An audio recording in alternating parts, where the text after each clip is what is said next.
Hey, what is up, guys? Welcome to Geekly.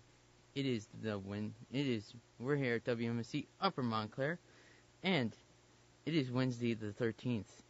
It's the full horror special with special guest, Eddie. Hi, everyone.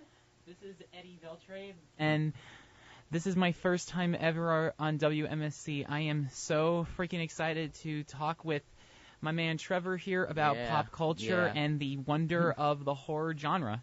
It is going to be a fun episode because I have to read something first. Because tomorrow is Valentine's. For those who don't know, I'm not personally, but that's beside the point. Top of the hour, you're listening to Geekly. This is WMSC Love Week. Being single on Valentine's isn't as bad. No one can blame you for wanting a date. So WMSC is here to help you get through the day with tips on how you make the day fun without someone special. That's sweet. That's so sweet. But obviously I'm doing this for fun. This is the horror special because it is Wednesday the 13th, and I'm going to run down what the show is going to be today. On today's show, I will be talking about Universal Monsters, the history and my personal loves and admiration for them. I will be talking about Friday the 13th overview and history, and I will be talking about IMAX theaters, whether they're worth it or what makes a movie IMAX worthy. Also, I will be talking about the Geek Pulse, which is a bunch of geek news has released this week. A bunch of stuff, and also more news. But horror, after that we have Horror for Beginners, which will be about horror movies for beginners. If you want to watch a movie tomorrow on Valentine's Day, these are some horror movies for beginners that really started me out on getting into the horror genre. Also today we will be talking about holiday. After that will be the Horror Meltdown, which will be the news of the news week in horror, and also a few trailers released last week, so we're going to talk about that, and hopefully Alex will come in by that time. Free, probably. And also we'll be talking about holiday horror movies. In honor of Valentine's Day, we'll be talking about one of the most interesting Valentine's Day horror movies, which is My Bloody Valentine from 1981. And also we'll be doing a review of one of me and Alex's favorite, Trick or Treat, which is a fun Halloween movie. And I'm wearing my Halloween Michael Myers shirt. And we'll be also closing out the show with horror remakes. The good ones, the bad ones. What makes a horror remake good? What makes it different? What makes a horror remake not work as well? I hope you enjoyed this full horror special because let's have some fun. Before that, I have to get into the local weather of this area because the weather. It is currently 38 degrees It is currently 40 degrees, a bit warmer, not too warm yet. The high will be 40 and the low will be 26. And tomorrow the high will be 43, the 44, and the low will be 35. Mostly sunny, which is nice. And before that, let's read some news. Let's read. I have to read a news piece from AP News. I'm reading from AP News. This is no escape from El Chapo, most likely off to the prisons of all prisons. I'm reading from AP News. So, El Chapo was convicted on Tuesday of drug trafficking and started expecting a life sentence where the U.S. imprisoned larger-than-life kingpin with Houdini-like tendencies to slip away is headed to a supermax prison in Florence, Colorado, also known as ADX, which is a facility so secure, so remote, it's called the Alcatraz of the Rockies. That's really funny, right, Eddie? Yeah, I mean, I've never heard of that place, but this guy really has had a bad track record. Oh yeah. So I'm really good. He's behind bars and trying to. Hopefully, he'll pay his debt to society. Hopefully he will. But before that, let's talk about Universal Monsters. Oh yeah, because Universal, for those who don't know, give them a brief rundown if you know the history. Okay, so I've seen a lot of Universal films that involve monsters. Yeah. My personal favorite is The Mummy, the original with Brendan Fraser, because back in the day, he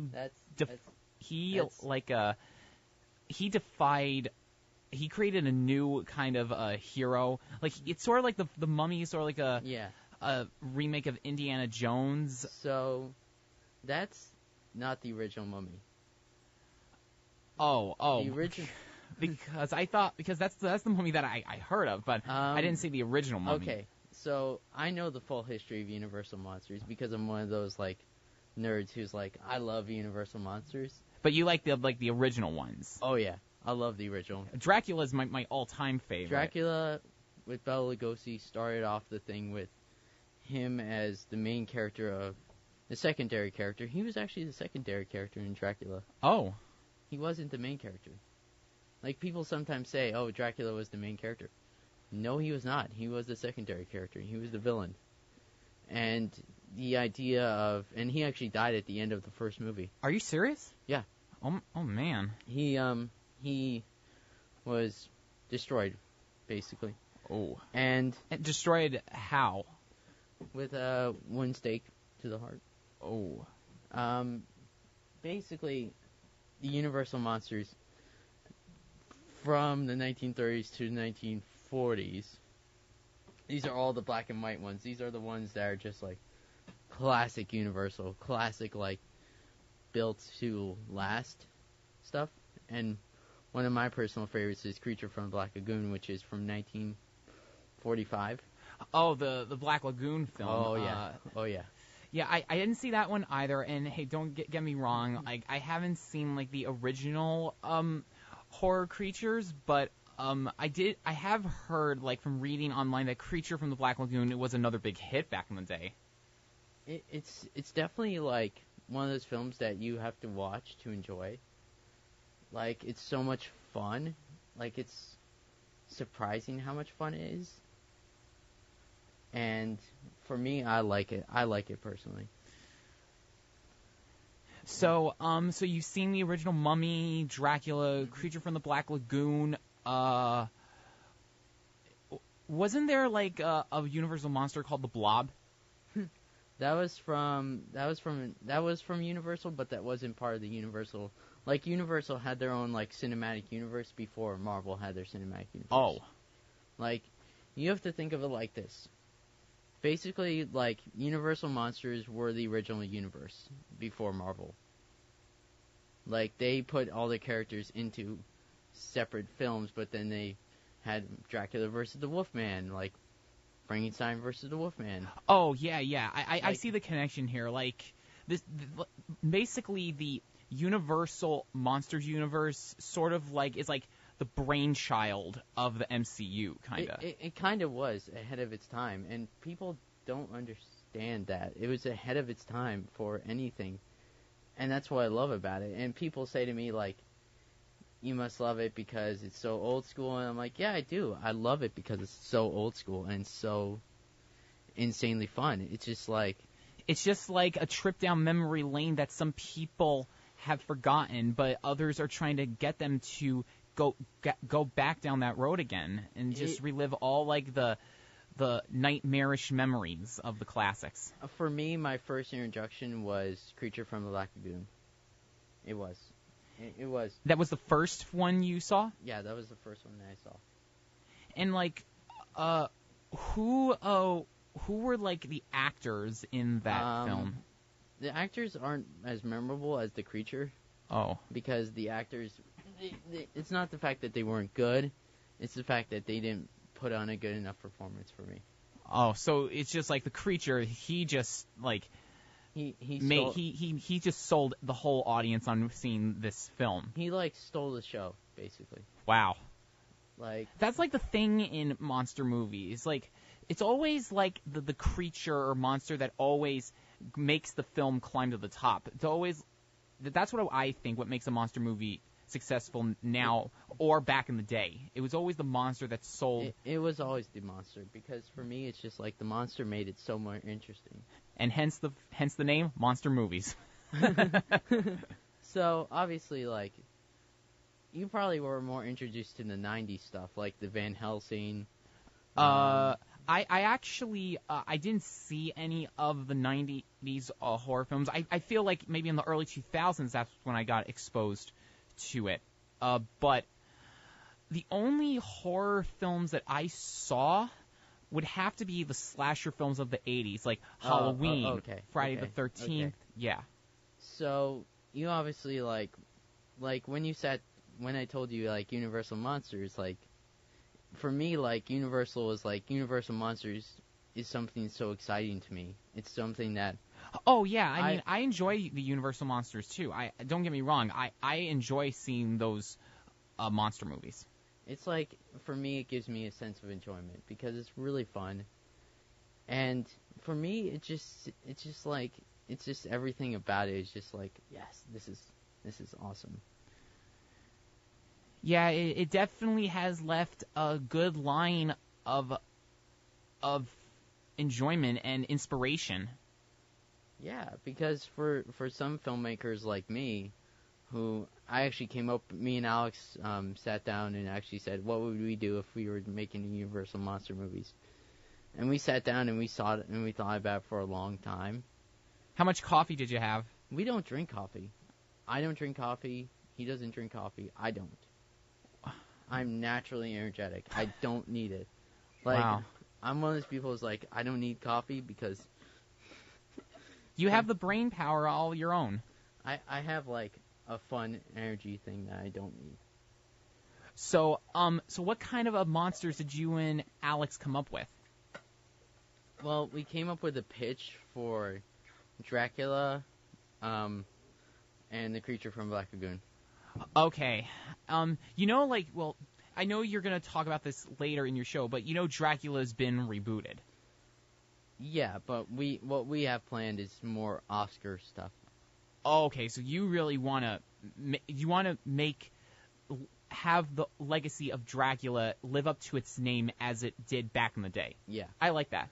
And Creature from the Black Lagoon? A 1960s Vietnam War movie. Oh yeah, I can definitely not like what you think. More like an experimental. Oh, an experimental film, like avant-garde? No. No, you know, like X-Men. Okay. My idea with it would be the radiation of the gills. They would radiate DNA of the gills onto somebody. All right. And it would drive them insane to the point that they would become the creature from Black Lagoon. Oh yeah, so I see this as like a. I don't see this as a psychological thriller, or maybe because you're saying like a person gets infected with. No, they get radiated. Okay, so sort of like a crazy Hulk kind of thing, sort of. Because when you said radiation, that's the first thing that came to me. It's more like I would direct it like. I said I wanted to direct it more like a unique, fun horror thing. Like, we're going to take a quick break, but we'll be right back after these. About that. We are back here at Geekly. Sorry about that. But, so obviously talking about Universal Monsters, we have to do something really interesting, which is Love Week. It is right. It is Love Week. It is Wednesday, Friday, February 13th. No Valentine? No problem. Don't have a Valentine? Have a Friend's Day. Have a Friend's Time. Having Valentine's doesn't mean you always have to send it with some special someone. Grab some friends and do something you love. Or better yet, do a secret Valentine's. So, obviously getting back to Universal Monsters, my idea for the Dracula movie would be more like, you know how like he's lived for thousands and thousands of years? Oh yeah, like a person who's immortal but feels dead and can. Because no, he just doesn't feel like he's connected to society. Oh yeah, and I saw that. Like, I'm still watching Buffy the Vampire Slayer, and I kind of like that's what mostly vampires feel like. They're isolated from society and are trying to find a way to reconnect with the outside world. Yeah. Like for me, like that's what I kind of want to see in that, because I kind of like the idea of like it's more about what happens to that person over their lifetime. You mean like the after effects? Yeah, like what events, like it's basically he's a person's offering to interview Dracula about his life story. Oh, okay. And so the whole idea would be about him telling his life story from the day that he got bit and the day that he transformed into Dracula and now. Oh, all right. So it'd be like a very long conversation movie. So like, but it'd have flashbacks that are so different and so unique. You know, I kind of get. This is sort of like similar to like the concept of Titanic, where like the last survivor talks with a group of scientists about her experiences on the Titanic. That's what I'm seeing from this. Yeah, it's more about like he doesn't want to do the things that he does anymore. He wants to like change. He wants to change, but he's like he still has to do the certain things that he has to do to survive, but he doesn't like it anymore. Yeah, so he sort of like he doesn't have a choice. He keeps doing what he's doing, or he's gonna die. And I do have a Frankenstein idea that would be more Frankenstein. All right. That would more closely follow the book. Okay. Because the book is way more philosophical than most people think. And by philosophical, you mean very much about the idea of like what happens to us. Oh. Like, don't get me wrong. I'm not an expert on philosophy.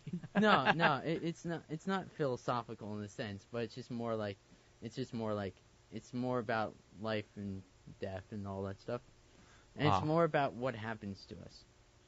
But it's just such a unique story that it's just like you need to tell it from a person who, like, I would have it take place in Harvard Medical School. Okay. Oh yeah, I because can see I it. kind of like the idea of him being a medical student. Oh, and taking place in modern day. And in modern day, yes, because and him being, and it's more about the philosophical questions of like what he's doing. Is it morally right? Is this morally? Yeah, because it's like the whole moral Frankenstein. What is the difference between right and wrong? And setting it in Harvard Medical School, I like that because, you know, scientists, creation, medical, hospital, I see the connection.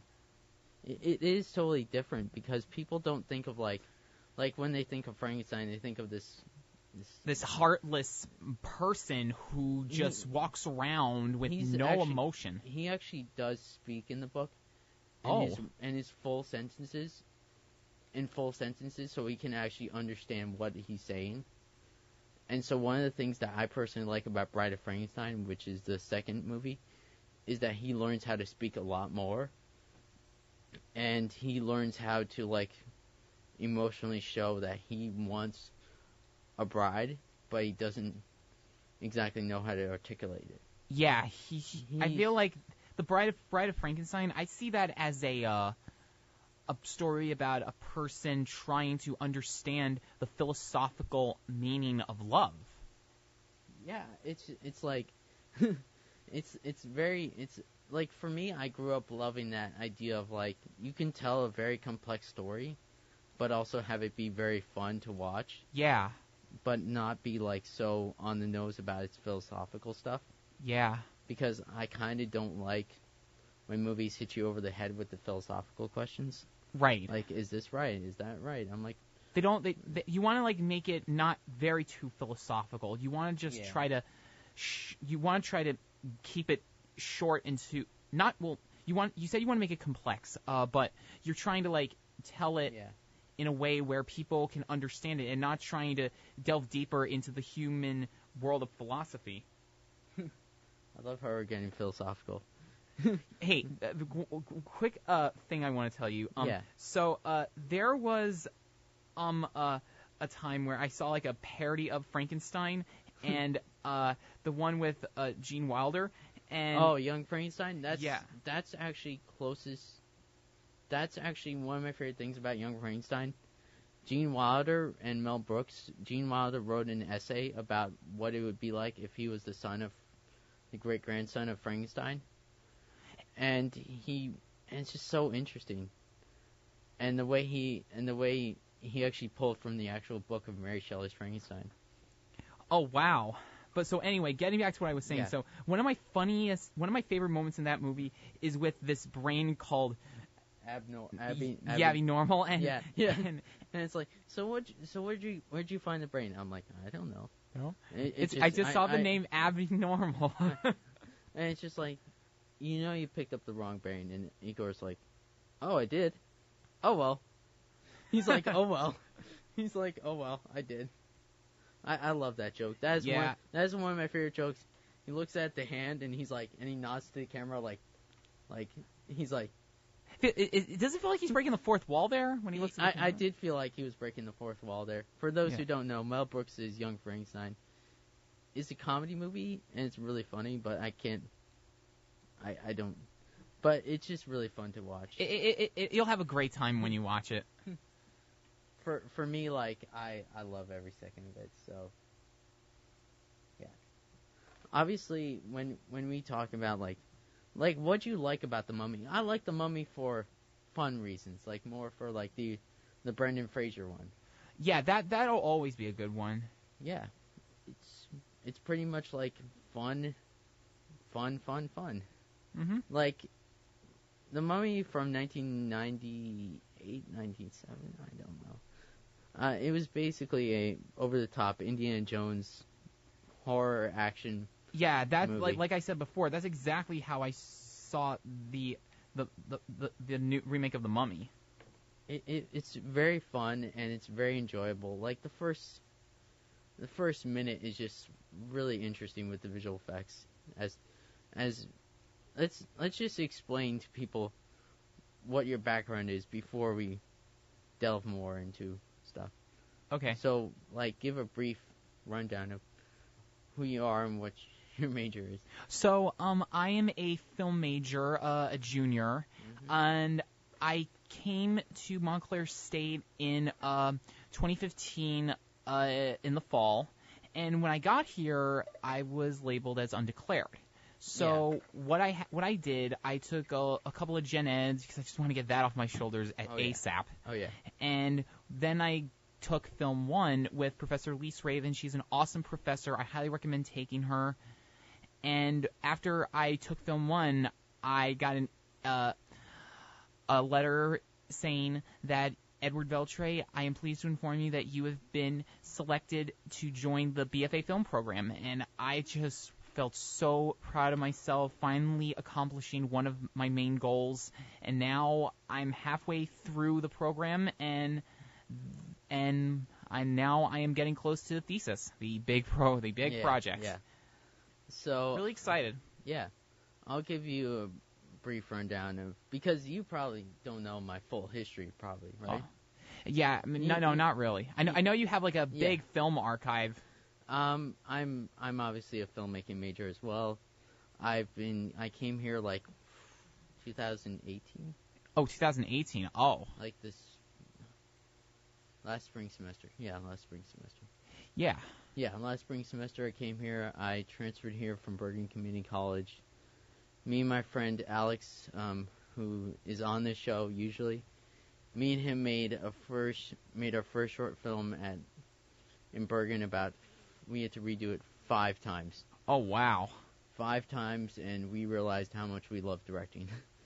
How much we love filmmaking because of that movie. We had to redo it 5 times, and we did other movies here and there, and then we shot, and then we did the my film, which is The Bet, which got me into the filmmaking program. Wow. So what did you submit when you applied to get into the program? I submitted the original script for The Bet, which is a horror movie about a guy who goes into a haunted house on a $500,000 bet. Okay. And I did it as a version of the Twilight Zone episode. Oh, like, I haven't seen, like, the original Twilight Zone. I know they're remaking it. I kind of did it like a Twilight Zone episode, where you didn't exactly know the horror was going on, but you knew something was going on. And I told Alex I wanted to direct him like he was a guy who wasn't scared of anything. And he was like that fake guy. He was like the guy who would go into a haunted house and be like, I'm not scared. I'm not scared. Yeah, he just goes in all brave. He goes in all brave, and then he realizes, oh, I'm scared. Oh, I'm scared. Oh my God, I can't. Oh, I can't show it. And it's just like, I can't show it. I can't show how terrified I am. You just hide behind laughter. You hide behind the fact that you're just so terrified of everything. But you're also showing the fact that you want to be strong and be like, I can do this. Yeah, like he it sounds like it's a guy who goes in all brave and courageous, and then something just scares the living daylights out of him. Oh yeah. I directed him like that. I said, I don't want you to be like a normal guy. I want you to be like the guy who goes in and be like all confident and stuff. And then he's proved wrong. And as soon as he gets scared, he's like, I'm not scared. You're scared. He's like, I'm not scared. You're scared. And I'm not scared. You're scared. And then I edited it in a way where the ghost didn't actually, where you saw the ghost in like a few edits of the film, like you just saw him like quickly edit, quick edit, quick edit. Do you understand that? Yeah, I feel like you did a lot of jump cuts. Oh yeah, I did a lot of jump cuts, and they were so jarring, and I loved it. They were so jarring to people because I'm like, this is really cool. And I recolored it to black and white. Wow. And that was really my film that got me in. And I also showed them my film photography. I took at Bergen. I took film photography, like actual to develop the film actually. And so like how was your experience in community college? It wasn't great, but it was fine. It was just like, they don't have a filmmaking program at Bergen. Yeah, when I went to community college, I took a lot of gen eds. Like, they didn't have a film program when I went there. I learned by doing it. By doing films 100% on our own and having tons of fun with it. Yeah, like, I did work on a few films in community college. I even started my own filmmakers club, but it didn't really work the way I'd hoped. But I still made a lot of great friends. I had this. I talked with this one guy. His name is Brett, and he's a master at writing. Like he said, I keep journals, and that's where I just keep down all my ideas. He has like I have a bunch of stuff like that. I have so many ideas for stuff that I don't tell people. Yeah, me neither. Because I remember from a guy that I talked to, I was helping out at a film seminar series. He was like, never tell anyone your ideas except if they're a member of the Writers Guild of America. No. Yeah, I'm like, so we're going to take a quick break, and we'll be right back. This is DJ Paulie J. We all know that Valentine's Day is fastly approaching.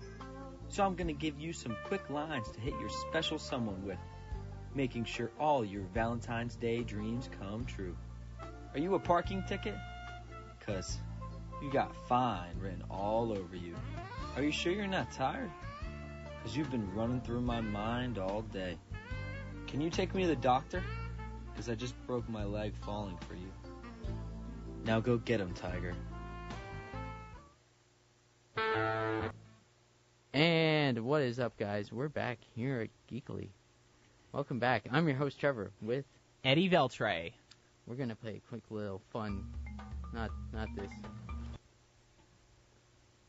So we're going to play a quick little clip before we get into the next topic. Hopefully you know what it is. Yes, indeed. Because it's Wednesday the 13th, we're going to be talking Friday the 13th. One of my favorite film series. It is a really fun film series. Nobody understands how much fun this film series is. It's more like Halloween is like the originator. Yeah. And like Friday the 13th is just like, let's have fun. A successor. Let's just have fun. Yeah, with this holiday. And we're not going to get into any details or anything crazy like that. But we're just here to talk about our personal history of Friday the 13th, what we love about it, and why it's kind of like Jason is kind of one of the underrated like slasher. Yeah. See, here's my opinion on Jason. See, he starts as like an outcast. People like ignore him for his appearance, and then when he tries to like maybe like escape from all that, that's how sort of like he goes away. But then when he sees what happens to his mom, that's when I feel like that's a point in his arc where he loses his faith in humanity. That's what makes him do the things he does. Did you ever sit down to think about, like, what would you do if you had the chance to direct a Friday the 13th movie? If I directed Friday the 13th, I would want to, like, see, like, the evolution of Jason, like, before the first film. Like, what he was doing, like, before the events of the second film. For me, like, I would love to see, mine would be called Friday the 13th Survival Camp. Oh, okay. So, my idea is I'm not, but I just love the idea of, like, it taking place 30 years since the first film. Alright. And it's taking place, like, in current modern day. Okay, I mean, they've already done... No, but that's not what I want. Oh, okay. Oh, yeah, but that's a real... I would have these former high school friends who all hate each other. Okay. For unspecified reasons. Alright. Because, every Friday the 13th film has started with a group of friends who share a bond and a connection. No, these people all hate each other. They all just don't like each other for certain reasons. Somebody did this, somebody did that to them. Alright. And it's more interesting that way. Okay. Because for me, I'm just like, yeah, I watched a Friday the 13th film. I'm like, yeah, the characters are fine, but I want something more. Alright. For me, you've never seen Jason's dad. Right. Oh, yeah, you're right. You've never seen Jason's dad. So the idea of Friday the 13th Survival Camp would be this idea of, like, there's a guy who owns the Friday the 13th camp. All right. The actual camp in New Jersey. Okay, Camp Crystal Lake. So you're saying that you want to, like, introduce Jason's dad, and he's, like, the owner of Crystal Lake? You don't exactly know who he is at the beginning of the movie. You don't know who... Okay, so I have some catching up to do. Like, so basically the idea would be this unique perspective of, like, these four high school students, these four high school friends who all hate each other. All right. And they all book a place called Friday the 13th Survival Camp. Okay, so wait, that's the name of the place? Yeah. Wow. They changed it because the press, after 30 years, like, it's been run down, obviously, so they built it back up to a survival camp. And they lock the doors at night. And it's kind of like you have to survive the night. Okay. And there's a fake Jason running around. Okay, so I feel like this is sort of like a juvenile detention center, kind of. Oh. But it's... Because I feel like the way you're describing the characters, it's like they've had like rap sheets. And I feel like they have a choice, either go to jail or experience a night at this survival camp. That's actually a better idea. But for me, like, when I sat down to think about it, I'm just like, I like the idea of it being a survival camp because I saw that somewhere and I'm like, yeah, that's actually... Where exactly did you see it? On Reddit. Oh, Reddit? Somebody posted it. I'm just like, I love that idea. Well, I mean, just be careful because... No, I'm not stealing it, but I'm just like, this is not my own idea. This is somebody else's. But I just love the idea of it. Like, I love the idea that we could get a survival camp Friday the 13th. Yeah, I think it'll work. Because I think Friday the 13th needs something like that to interject new audiences into the Friday the 13th franchise. Yeah, like, think about, like, what they did with Star Wars. Yeah, like, not like... Yeah, kind of like the Star Wars The Force Awakens, but more in the sense of, like, Friday the 13th needs it a lot more, because it needs to have something that's going to connect with the audience of today. Yeah. And it's not the fact that I don't like it, it's the fact that I'm just like... You're saying, you're thinking that it should happen. It's time that we need to bring Friday the 13th back, but in a new, creative way. So, I have to read something really quick. All right. It's WMSC Love Week. No Valentine? No problem. How can you survive Valentine's Day without a Valentine? we're glad you asked, because today, here at WMSC, is here with tips just to make your day special. That's it. That's it. All right, so back with Friday the 13th. Yeah. So what is your opinion on Jason? Like, do you see him as like a person who sort of like as an outcast and is trying to connect with people? I see that a lot. I see that idea. Like when they first start mentioning him in the first movie, you feel very bad for him. Yeah. You don't just feel like, wow, that's really mean. Yeah. You just feel bad for him, and it's just like, even in like in the promotion for Freddy versus Jason. Yeah. I didn't like, even though it came out years before, like, even though I knew about Jason and Freddy, I just didn't think Freddy was friendly to Jason. No, because because I personally think Jason is more like the quiet type who's just like is like, damaged. It's just damaged too. And he's also like a man who can never be repaired. And that's the main thing with the Friday 13th that people don't realize with the Friday 13th thing. It's just the fact that it's really like when you read more into it, it's more complex than just like, oh, it's a fun slasher movie. Yeah. You actually feel, if you actually watch the first movie and you start to think about it, you feel really bad for Jason. Yeah. You don't just be like, oh, he's this, and I'm like, yeah, but he's also very much like a complex character that people don't. I think that's my problem with some of the movies. They don't understand. They don't understand like the moral. I feel like Jason is just a man who is lost, a man who is damaged beyond repair, and a lost soul who can never be found. He can never find peace. And that is why I think Jason is one of the most relatable characters in the horror genre. He's way more relatable somehow. I Yeah. don't know how. Well, maybe, but just the idea that he's like more relatable to the slasher films. To the slasher films. What about Michael? Like, so switching to from Jason to Michael. Do you think Michael is sort of like a man who? No. I think there's just pure evil in him. Oh yeah. There's even though I'm wearing a Michael Myers shirt, even though Halloween is one of my favorite movies, he has two things that I really noticed about the one thing that I noticed about it is the fact that he has this pain index where he doesn't feel pain. Oh yeah. So I've never seen Halloween, but from what I've heard about the franchise, yeah, Michael he doesn't show any pain. He doesn't. And do you think?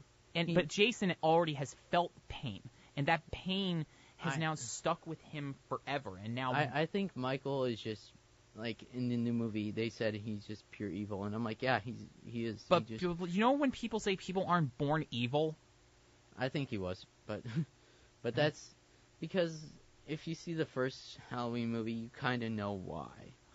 Why he does the things he does. No, not the things that he does, but not his motivations, but why I don't like. I respect him, but I don't like him as like he's not a good person at all. No, he's not. He ain't. And for me, like that's what it comes down to, and that's my same problem with Freddy Krueger. I respect him, but I don't like him. I never really got to. Sorry for interrupting, but no, it's fine. So I never really looked into what kind of person Freddy is. I mean, I can't say it on air. Okay. I can't say it on air. I really can't. I can't. It's one of those things where he's done things that you just can't say. Okay. I mean, I know he knows how to get into people's minds. Yeah, and he does other things, but that's beside the point. But we're not going to talk. I know. I know his history. I just can't say it on air. Okay. But, so getting back to so we'll just stick with Michael and Jason. Yeah. Closer to the mic. So Michael, he just doesn't feel any pain, and I think that I feel like Michael and Jason have a connection with the things that they do. I don't think so. I think, in a sense, you would think, but in like a personal like mindset, no. In the sense that I can't, like, for me, like, Michael has like other things that we don't talk about. Yeah. But he has things that make him, like, not almost worse than Jason. Yeah. If you think, like, Jason is just, like, he's damaged, Michael is so much worse. Yeah, you're actually right. You do make a good point. It's not the fact that Michael Myers, the Halloween Michael Myers, I should clarify. This is the Michael Myers from the Halloween movies, not the other Michael Myers. But but for me, like, when I think of, it's just more of like, you have to look at the idea that they're not exactly the friendliest people. No, they're just natural born. I'd both say like Michael is. Michael is. Jason became that. Yeah. Michael was just like that. Yeah. He did certain things that I'm just like, oh no. Yeah. Yeah.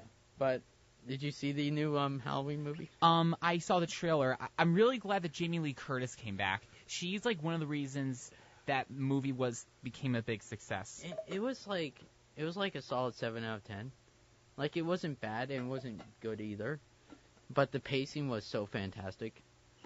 Like, the pacing was so great. Like on par with the original Halloween. Yeah. Like, for me, it's just like the pacing of how our movie should be.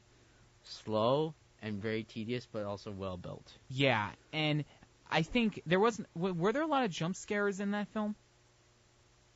One off the top of my head. Yeah, I feel like to make a good horror film, you don't always need to rely on jump scares, okay? Yeah, I do agree with that.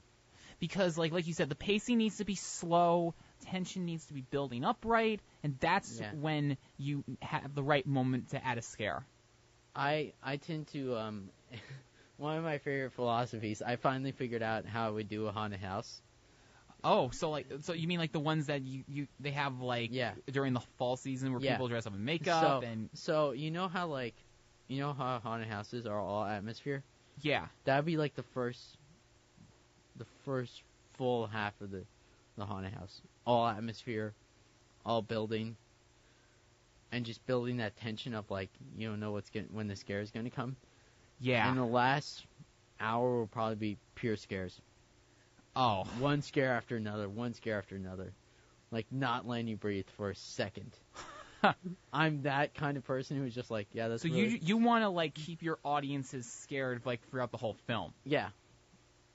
I want to make them feel safe. When they feel safe, I just pull the rug underneath them. I'm one of those directors who's like, yeah, I'm just going to pull the rug underneath you because I just find it so funny. Because I'm that kind of person who's like, it's not the fact that I don't like horror. It's the fact that I know what scares me, so I know it's really funny when it scares me. You just want to make sure the scares are really, really, really there. Yeah, like what I would suggest to a person who wants to get into horror filmmaking, look at what scares you the most, and why does it scare you? Like, for me, I don't like going into haunted houses. Really? You would never see me go into a haunted house. And you would think, like, I would go into a haunted house and be like, yeah, this is fun. I hate them. I really don't like them. I don't like being scared, and I have a gut reaction of, like, I'm going to do something that could get me in trouble. I have that mentality and reaction time of, like, just... For those who didn't... I don't scare easily. Yeah, you say that, but then you go into a haunted house, you're just like, oh boy. Oh, man. You're just like, oh, man. But, obviously, like, for me, like, I know what scares me, so I tend to build around that when I make a horror film. When I'm going to make a horror film. Because I know what scares me, and that's going to scare And I feel like that's good inspiration for a horror film. Like, you take what scares you the most and then transform it into a great story. Like, for me, my favorite movie is one of my favorite horror movies that I will never watch. Is it It? No. It's, like you think of, like, I've seen It twice, and it is, like, the first time you watch it, it's unsettling. It is. The second time you watch it, it's just fun. It's just overall fun. Yeah. And enjoyment. But there are movies from the 60s and 70s that I will not watch. You would have to pay me to watch them. The amount of money that you would need is astronomical to get me to watch some of these movies. Okay. The movie that I personally don't like, but I want to watch, but I don't know if I could take it, is The Haunting from 1963. The Haunting from 1963. Yes. This is an old black and white horror film. This is not like... It will leave you on the edge of your seat and will leave you wanting to turn every single light on in your house. It will, no joke, run up your electric bill. It will be like one of those things where you're just like, I didn't like that movie, but it was so good and so well done. To give you an idea, the guy who directed it directed West Side Story. The same guy made that movie? Yes. Oh, man. He directed the most scary movie I've ever seen in my life. So he goes from New York gangs to the most scary movie on the face of the earth. What? Where I'm just like, no. Yeah. Where I'm just like, no, you would have to pay me a lot. Wow. I have it on DVD. But you haven't touched it. I have only seen the opening scene. and you're saying, I'm calling quits. I'm calling quits right after. So, like, what's scary? Is there, like, an old movie like that just, like, you would have to pay, people would have to pay you to watch it? I think the movie that people have to pay, the only old scary movie that people have to pay me to see, oh, man, I can't think of any good one. It's hard. Yeah. But it's just, like, for me, it's so easy because I know what I'm scared of, so it's just, like... Yeah. Yeah, I don't like being mentally, like, for me, I don't like being mentally played with. So you don't. So that's one of your fears. You don't like when people like to play with your fears mentally. Yep. Like, take out my, like, mentally mess with me. Like, I don't watch a lot of jump scare movies because they mentally mess with me. I really don't. I can't watch any of those jump scare movies. I haven't seen The Conjuring. I haven't seen The Nun. What about The Purge? The Purge is just fun. The Purge I can watch. I can't watch certain movies like Sinister. I can't watch that. What about Insidious? No. What about The Nun? No. I know The Nun was a big hit. Like for me, like even though I'm saying I'm a horror fan, I'm more of like an old school horror fan. I love the old school stuff. Yeah, old school stuff it will always be great. Because for people to give myself the idea, I love old school horror because it's way more like, it's not jump scary. It's more built around the idea of tension and space and this idea of like, you can build a perfectly built horror movie with no blood and no anything. So nothing. And that's what you're trying to do with your horror film ideas. You want to like have less blood and more like attention and good pacing. Yeah. We're going to take a quick break, and we'll be right back after this message. And welcome back to Geekly. Welcome back. That was a really fun thing because we were laughing about Deadpool 2 and the Cher song at the end, Turning Back Time. Right, Eddie? Yeah, I think that was made Deadpool 2 like a hit. One of the reasons why Deadpool 2 became a hit. Turn Back Time. Listen to that song, everyone, because you will have a connection. So, obviously, Eddie has to leave us. I'm sorry, guys, but it was really fun talking to you. Yeah, it was great being here, Trev. So, you want to give any closing thoughts? Sure. People, remember this. Horror films are changing, but we change too. But also remember this. Whenever movies go through a change, the more we want to see them, to see how stories are changing. And when horror films change, we have the need to see more, to see how these stories are changing through time. And thank you, Eddie. That was really fun. And obviously, the next topic is going to be something really fun. Combination of the most advanced technology. It's IMAX. Will take IMAX. you from the edge IMAX, of your people. seat to the edge of reality. IMAX. And So for those who don't know what IMAX is, or don't like understand what IMAX is, or just listening in, or just like, IMAX is a format from the early 90s, early 2000s. Is a technology that basically creates a large format screen, and it's wall to wall and amazing sound and all this stuff. I've seen so many movies in IMAX, and it's really fun. But what makes something IMAX worthy? What does an IMAX? What makes an IMAX movie so much fun and so much enjoyment and all that stuff to make it like enjoyable concept? So when I sat down to think about IMAX movies, I thought about like movies like Avengers, all the Avengers Age of Ultron, actually. All the movies I saw in IMAX and other large format screens. For those who don't, for a large format, you tend to pay a more upfront price for it, but it could be worth it, it could not be worth it, but actually it is really fun to watch a movie in IMAX or a large format screen, because you could get the full experience of what the director wanted to see on screen and what the director really wanted to show people. But like, what for me, like when you sit down to, like, let's say if you're sitting in an IMAX theater and like what can you expect? You can expect a lot of things. You can expect really insane audio, and we're now here at WMSC Upper Montclair. You can expect really good audio, and if you go to certain theaters, like I'm from Demorest, so I'd probably go to Paramus Garden State Plaza. It's probably more like stadium seating, but it all depends upon the theater. So you have to think about like which movies are worth it and which movies are not. And also this idea of like what should be an IMAX movie. What should you do when you go to an IMAX movie? You should do the same thing as you do at a normal movie theater, a normal movie screen. It's normal, but it's just larger.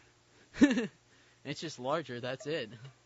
And people will be like, oh, it's just larger, that's it. And I'm like, no, but sometimes the filmmakers intended it to be shown in a larger format screen.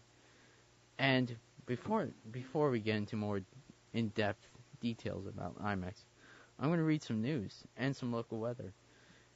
But I have to pull up the weather first, because the weather is the weather. Weather is weather. I'm just too silly today. It is currently 36 degrees here at Montclair State University, and it is 50% chance of frozen mix. So it was snowing yesterday, and now it's like frozen mix. That's really interesting. And the high will be 40 degrees, and the low will be 26. So bundle up, I guess, kind of. I guess, but and tomorrow will be mostly sunny with 44 degrees as the high and 35 as the low. And let me read a quick news story that I actually found really interesting. This is from AP News as well. A woman finds tiger in her house and tells dispatchers, "I'm not lying." A woman called Houston non-emergency dispatch line after she discovered a tiger inside a cage at an abandoned house. She told this dispatcher, "I'm not lying." And I would make a lion pun, but I don't want to do that right now. But obviously, there's more to talk about with IMAX. But when you're sitting there thinking, what makes a movie IMAX movie? What makes something so worthy of paying. Like, it's the ticket price. I don't want to say what the ticket price is. I don't want to go into detail about it. But it is okay. It's not great, but it's okay. But it's more about this. It's more about the fun. I'm not saying that you should do this. I'm not saying anything. I'm just telling you about IMAX. This is my own opinions about IMAX, not Montclair State's. I think it's a really fun time to go to IMAX theaters because you can sit back and just enjoy the fun times of IMAX and just have some fun. Because for me, like, movies are all about the fun and entertainment value of a movie, of going to the movies. And it's not just about, like, oh, going to see, like, another movie. Like, you can make it an event. That's what I love about IMAX. You make it an event. Which, I think that's the best way to say it. It's more like, when you get those IMAX, when you get to see an IMAX movie, it's more of like an event. For me, like, the events, it's just like how people say, oh, I go to concerts, or I go to this, or I go to sports events. For us film buffs who go to the movies so often, there are certain movies that we say are event movies. There are certain movies that are just, like, so worth it to go see at different things. And it's just so much fun. It's just like, it's like us filmmakers get to go experience this movie that we've been waiting for answers or questions, or it's like an event for us. Like the last two Harry Potter movies, those were event movies for our generation, my generation. Because it's just like those movies were a part of our generation. It was really fun. And for me, like, I love that. I love that fact. And the IMAX is just really fun.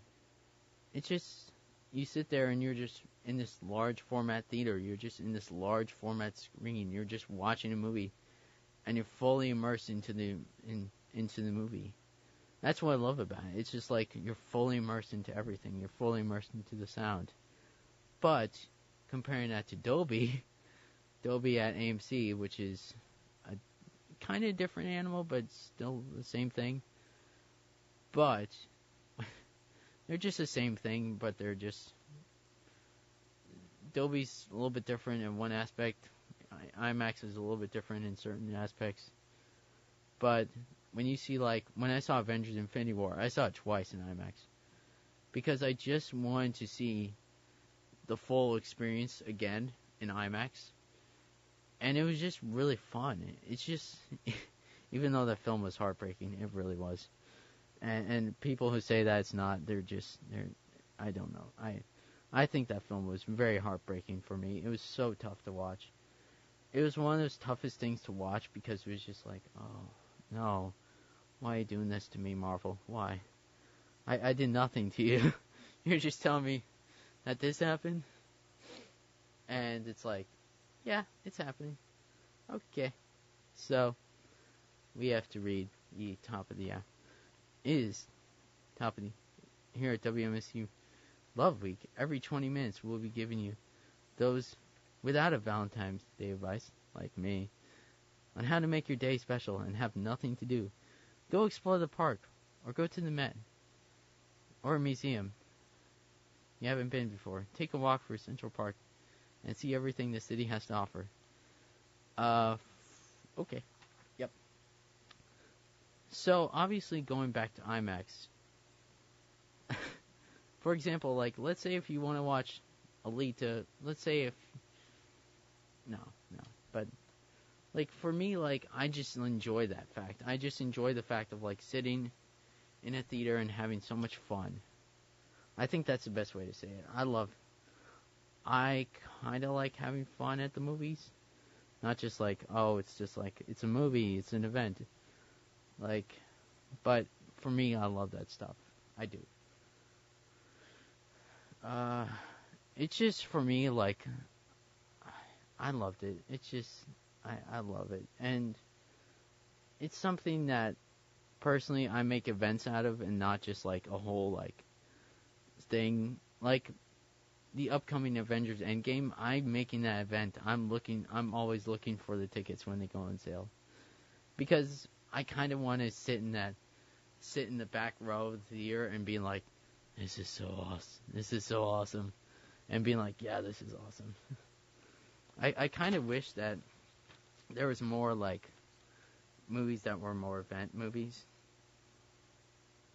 Like, just events that were movies that were more event movies, like Harry Potter, Spider-Man. Like, I love that stuff. I love making events out of movies because it's way more fun. It's like one of those things where it's just like, it's way more fun to go see a movie that's an event movie. And translating that into horror, there aren't many event movies about horror. No, like, even though this is the horror special, I'm talking about stuff that's more movie related and also horror related. Because some horror movies do go into IMAX. And it's really interesting to see that stuff. Like, I think a few years ago you had 10 Cloverfield Lane come to IMAX, which was... I kind of wish I saw it in IMAX because it would have been so different. But I thought the intimate theater was much more interesting, and the much more smaller theater was more interesting. And you had Overlord, which was another J.J. Abrams produced horror movie, which also was in IMAX. Which, for me, like, having horror in IMAX is like a rare thing to see. It's not like you don't see it every day. It's the fact that you don't exactly see those horror movies go into IMAX. It's just for me, like, certain movies are just so much more interesting if they were in IMAX. And it's not the fact that I don't like, it's not the fact that I'm not saying anything, but... And what is up, guys? That was Insecure by Hypoxylo? Hypoxylo? I don't know how to pronounce that band name. But we're back here at Geekly. I'm your host, Trevor. We're here at WMC Upper Montclair. It's fun. And we're talking IMAX stuff. We're talking IMAX movies. But when you actually think about what does make an IMAX movie worth it? What does make an IMAX? So, even though earlier I was talking a little bit about it, like, IMAX movies are very complex things they're not complex things to figure out, but they're not exactly easy to, like, explain how I know which movies are IMAX worthy. It's kind of like you kind of want to go for the movies that are more effects heavy, visual effects heavy, and more that seem like they're going to be worthy of a bigger screen.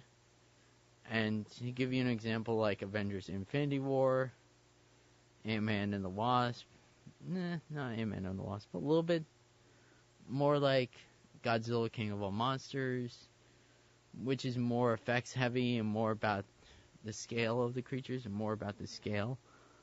And I think for me, like, I kind of want to go for movies that are just worthy of that IMAX, like, label. Yeah, for me, like, when I just...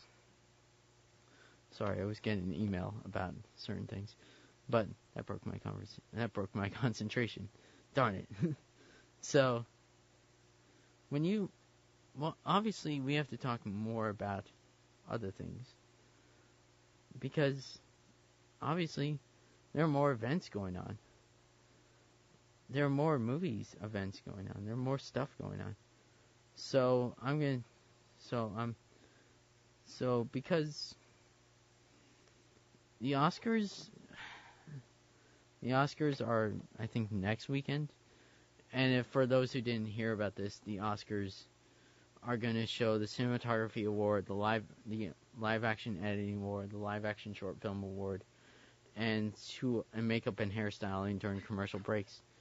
And a lot of people are freaking out, rightly so, because cinematography is the main. As a filmmaker, as a student filmmaker, I can't say anything about the Academy, or I can only have my opinions about the Academy, and I personally think they just don't understand what in this day and age, what filmmaking should be like. So I have to talk about this because this is one of those things where I just have to talk about it because I just don't think the Oscars understand how important the things that they just did when they just said, oh yeah, we're going to have the cinematography award, we're going to have this award during the commercial breaks. I'm like, yeah, that's not a good idea. And to give you context, to give the people context of what's going on, basically, I think earlier this week, and they said, like, the Oscars said officially they're going to have a few awards during the commercials. And I'm like, that's not good. That's never good. And it's usually,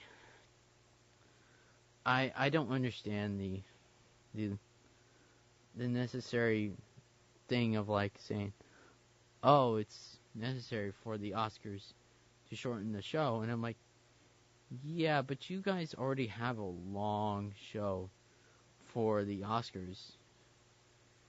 Can't you just throw it in there for like 1 minute or 2 minutes or something like that, or like 5 minutes at least?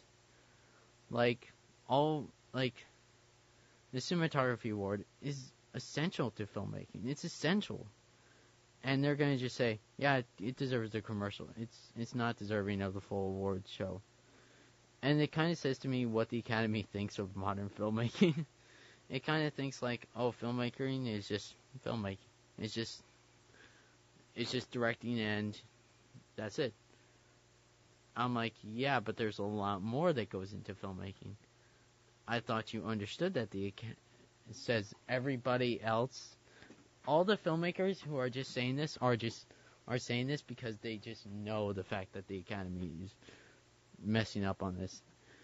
And this year the Oscars don't have a host, which I actually find really funny. In my opinion, it's really funny. Probably in other people's opinions, it's not very funny that they don't have a host. I personally think it's really hilarious that they don't understand the fact that they're a bit of a joke. Not saying that, but they just don't understand that they're just making decisions that don't work in the long term. And I will always say this until I will always say this: the Oscars are just advertisements for movies that didn't do so well. That's it. That's my honest opinion, not anybody else's. This is not Montclair State's opinion. This is my own opinion. It's just for advertisements for movies that didn't do so well at the box office, so they can slap the Best Picture winner. And I'm not saying that if somebody comes in here and says Roma or like something like that, I'm gonna say I will gladly say this. For me, Roma is a very interesting movie and it's a very interesting film. I think it's gonna win all the awards. I'm not saying no. I think it's gonna win. Like, to basically say this to you, basically, for me, like going back on the cinematography idea, I don't understand why they have to do this during the commercial breaks. It's one of those things where it's just like the Oscars need to understand the fact that they are just not helping themselves. They're not helping the fact that they're not appealing to my audience or my demographic. They're more or less appealing to people who go to watch those Oscar movies that are just, and it's just not, I'm not saying, but for me, like, I have a whole separate rant about, I had a rant 2 weeks ago, but it's still, like, valid. Everything that I said 2 weeks ago in the Oscars, why the Oscars are interesting in my opinion, and why I don't respect them, it's not, and it's just like, to revert back to that argument is the idea of like this idea that the Oscars are not in touch with what's going on in filmmaking. They really are not. It's not the fact that I don't like them. It's not the fact that I don't think they understand things. I just think they're out of touch. There's only one, and they don't respect horror. They don't respect genre films. They don't respect this. They don't respect certain things. They only respect dramas, comedies, and all those things that just connect with their voting pool or their voting demographic. I don't know their voting demographic because it's one of those things that they keep so secret that unless you know, you know. And for me, like, it's just the fact that I want to understand a thought process of like why a movie like Sorry to Bother You doesn't get nominated, why a movie like 8th Grade doesn't get nominated, why a movie like, even though mid-90s didn't interest me, it looked like a very good, appealing drama movie, and it looked like a very interesting movie, and it looked very different.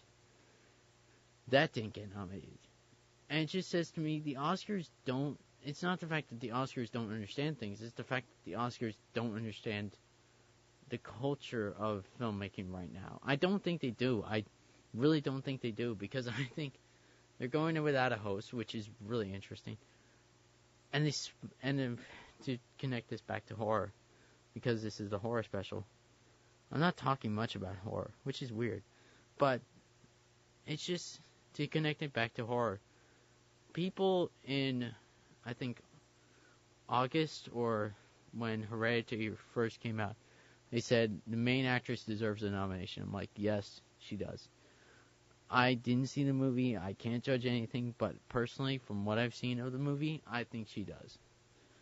I think the way she portrayed a very complex mother was very interesting. And when you say to me a movie like that doesn't deserve a nomination, and the actress doesn't deserve an Academy nomination because she's in a horror movie, and it's not highbrow enough for the Oscars. I'm going to say this. Yes, I'm happy that Jordan Peele won for Get Out. He should have. I'm glad that he won. Does it show me that they're changing? No. It doesn't show that they're changing. It only shows the fact that, hey, guys, we actually gave Jordan Peele an Oscar, and I'm like, yeah, but that doesn't say much about this year, because you're I'm saying this as honestly as I can. What I think about the Oscars is this idea of, like, they think every movie that is a drama or a movie about Hollywood is more interesting than any other movie on the face of the earth. They don't want a movie that's about a kid who's in 8th grade. They don't. I'm not saying this to be mean or anything. I'm just saying this as from what I see. They don't want movies that are just so different and so unique and have their own perspective on things. When you sit down, like, let's do an interest. Like, I'm going to do, in my head, like, I can't even remember the Best Picture nomination. I can't even remember the Best Picture movies, some of them. I can't even remember some of them. Because I think some of them are so forgettable, that I don't think they understand how forgettable they are. And it's not the fact that I don't like them. It's the fact that I just personally don't think that the Oscar movies are as memorable. Do filmmakers remember Crash, the Oscar movie that won in, like, the early 2000s? I don't think many people do. Like, many general audience goers really remember a movie called Crash. I don't think they do. But I could be wrong. So, taking this lightly. But horror and the Oscars don't go together. I think one of the few horror movies to win an actual to win Best Picture is The Exorcist. I'm going to look that up right now because I need to look that up. I really need to look that up because The Exorcist is really interesting. So I'm just typing on my phone. And that's all I'm doing. I don't think, like you have the Exorcist, yeah. It won for Best Picture, hopefully. Yeah. But, like, in the time, like, since then, I don't think any movie has won. Yeah, here's what it won for. It won for Best Adapted Screenplay, Best Sound Mixing, and it didn't win for... It was nominated for Best Director, and it was nominated for Best Picture. That was a really interesting thing. So just imagine, like, just imagine for a second. Let's say if Hereditary did get nominated, would it win? Yeah, maybe, but it really would face some tough competition. And were there horror movies that should have won Oscars? Yes. Like Get Out should have won more than one Oscar. And it's not the fact that I don't like it. It's the fact that I feel like I don't want to say it. I really don't. But for me, like,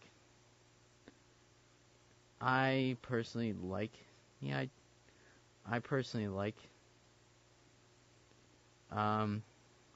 it's just emails.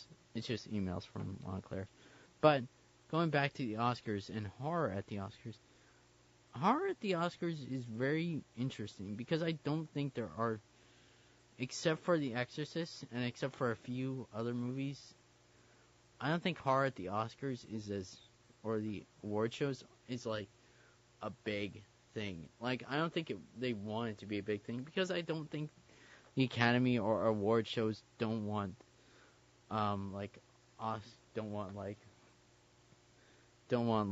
movies that are just genre movies.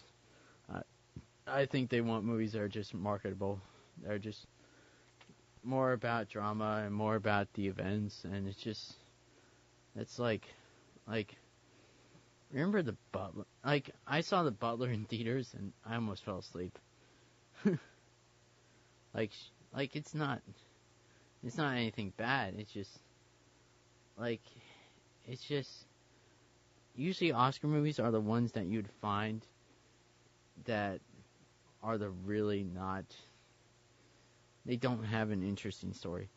So we're going to take a quick break here at WMSC Upper Montclair. We'll be right back after these messages. And we're back here at Geekly. Welcome back. And it's really fun to be on here on Geekly.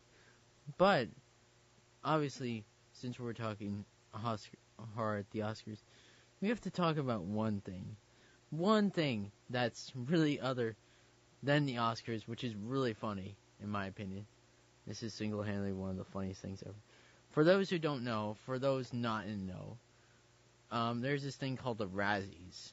The Razzies are the worst movies of the year, the movies that are so bad that they just deserve, that you don't know what else to use but other than other friendly words to explain them. But the Razzie nominations, which came out a couple weeks ago, I should have done this. So we're gonna run through each, and we're gonna laugh about them, and we're gonna have some fun. So the worst picture, which is one of them, is Gotti, which is the John Gotti movie, which was at 0% of Rotten Tomatoes. And I think certain people were trying to pay it off that, oh yeah, like, it's not a 0, it's really fun. And I'm just like, no, it's not. It's a bad movie. The Happy Time Murders, which I can't get into, which is, yeah, that movie. Holmes and Watson, that's interesting. Yeah, that was a bad comedy movie. It looked like a bad comedy movie. It looked like one of those early 2000s Will Ferrell movies where he just doesn't understand comedy anymore. And it's not the fact that I don't like Will Ferrell. It's the fact that I feel like he doesn't understand comedy anymore. And then you have Robin Hood, which I'm like, yeah, that's trying to be a darker reboot and like all that stuff. Obviously, we're gonna talk in Winchester, so we're gonna get into. So like that to me is like really funny, like the fact that Winchester got nominated over like, I don't know, like that's just really funny in my opinion. So, I'm gonna walk through each because the Razzies are just really funny. So obviously, the worst actress, Jennifer Garner for Peppermint. You know that movie that tried to be like Taken, like the female version of Taken? That's what Peppermint is. It's like revenge, revenge. Amber Heard on London Fields, which I've not seen that movie. I'm not going to look that up right now. I'm not. Melissa McCarthy in the Happy Time Murders and The Life of Party. Two really bad comedy movies. Helen Mirren for The Winchester. And Amanda Seyfried for The Clapper. There's an actual movie called The Clapper? Really? Wow. Wow. Oh boy. The worst actor, Johnny Depp in voice only in Sherlock Gnomes. the interesting sequel to Romeo and Juliet. Oh my gosh. Will Ferrell in Holmes and Watson. That's really funny. Joan Travolta in Gotti. Donald J. Trump as himself. That's so silly. Bruce Willis in Death Wish, the Death Wish remake. Oh my gosh. If you didn't see those trailers were so funny. Oh my gosh, I've never seen something so funny in my life. It was just like Bruce Willis being Bruce Willis, where it's like, it's another Bruce Willis movie for me. Yeah. Worst supporting actor, Jamie Foxx in Robin Hood.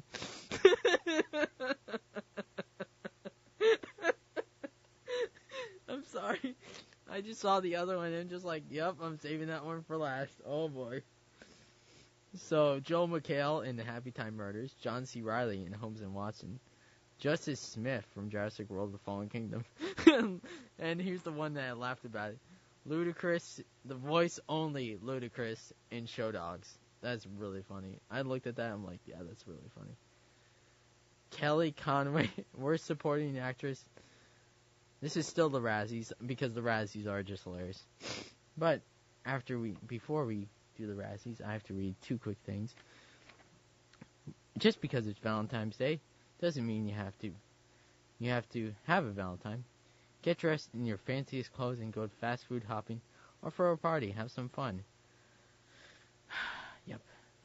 And do you have a traditional Valentine's Day with maybe friends and family? Share your Valentine's plans with us and follow us on our social media using the hashtag WMSCLoves. And that was the two Love Week things. We're going to get back to some fun stuff. So, obviously going back, Mercy Harden from 50 Shades Free. You know that movie's fun. I'm just saying that to be joking. Kelly Patterson from Gotti. Jazz St. Clair from the Slender Man movie.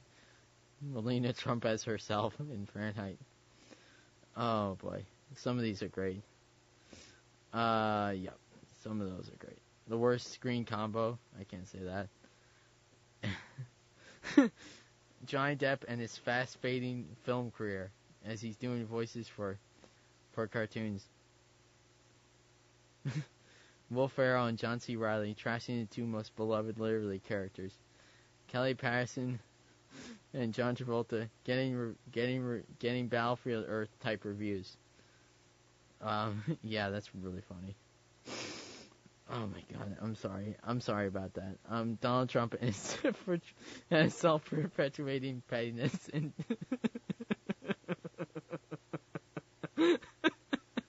I'm sorry, that was really funny. The worst remake or ripoff or sequel. The Death of a Nation remakes of Hillary's America. I'm sorry. Death Wish, Holmes and Watson, The Meg, a ripoff of Jaws, and Robin Hood. Oh my gosh. I'm sorry. I'm just having too much fun. Obviously, the worst director, Ethan Coen for Holmes and Watson. Kevin Connolly for Gotti. James Foley for 50 Shades Freed. Brian Henson for The Happy Time Murders. And the Spellrig brothers for Winchester. The worst screenplays. Oh boy. Yeah.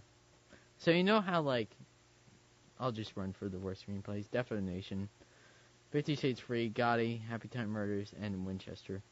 So what made me laugh a few times were just silly jokes. But now thinking about it, the Razzies are just really fun, and I think that's what film should be. Really fun, making fun of yourself and not caring about it. Like, I think my favorite thing about the Razzies is the fact that one of the years I think Sandra Bullock came to the Razzies before she won the Oscar. Yeah. And she brought them all DVDs about All About Steve. like a whole cart full of All About Steve DVDs. For those who don't know, All About Steve is like an early 2007 movie. That was just a really bad romantic comedy or something like that. It's very forgettable. And like she gave out all these DVDs of All About Steve. And just like, that is so funny. That is like the perfect troll. That is like the perfect thing to do, in my opinion. Because I just think stuff like that is hilarious. Like, if you go in there, yeah, this is really funny. I'm like, yeah, this is really funny. So, what makes that so funny? Well, it's just the idea that some people are willing to understand that there are bad movies. There are always going to be bad movies, and there's always going to be bad horror movies. Whether that should be recognized or not, I don't know if it should be, but if it should be really funny, and it should be making fun of itself. But like, for me, when I think about like horror, I love it. I just love it. So, obviously, getting to the next piece of news, we're going to do the Geek Pulse, even though Alex is not here. I'm still going to talk about the Geek Pulse because it's the Geek Pulse. It's the geek news of the week. So, for those who don't know, Howard the Duck, and among with 4 other Marvel animated shows ordered at Hulu, Howard the Duck, MODOK, Hit Monkey, Tigra, and Dazzler. Well, like the Marvel Netflix Defenders, the show before them, the 4 characters will eventually team up in an animated special called The Offenders. This is going to be a very adult-oriented cartoon show. All of them are going to be very adult-oriented, which is really funny in my opinion because all of them are adult-oriented characters. And, yeah, I'm really interested in seeing Howard the Duck because I think it's produced by Kevin Smith, and that's going to be really fun to watch. And what else I find really interesting is the fact that the Fox merger deal, I think this is one of the things that I just talked with Eddie off air and like he said, yeah, Hulu could be getting the Netflix shows. I'm like, yeah, I could see that. It just depends upon a few things, like what's in the contract and what Marvel wants them to do and all this stuff. But yeah, I could see that. I could totally see the fact that they could do it. They could. It just depends. And that's all depending upon what's in the contract. And that's it.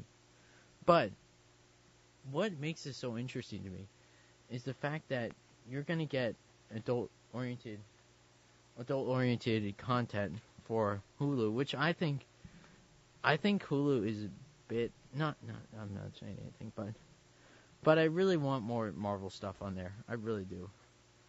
I don't just want like the same thing, like where it's just like, yeah, it's interesting, but I just really want some stuff more than just like. And for me, like, I like the idea that we're gonna get this show, we're gonna get this series, and to me, it's more interesting, and it's about time that Marvel starts to understand that there should be more adult content on this, not adult content, but more like stuff that's aimed for adults, for Marvel stuff. And I think The Offenders will be a really fun show to watch. I can't go into all the details about it because it's not on-air appropriate, or it's not appropriate. It's very inappropriate. So, the next piece of news, Shazam will have a post-credit scene.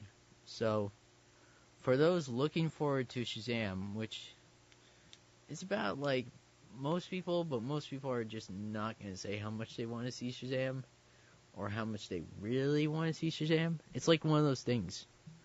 But we obviously have to talk about why.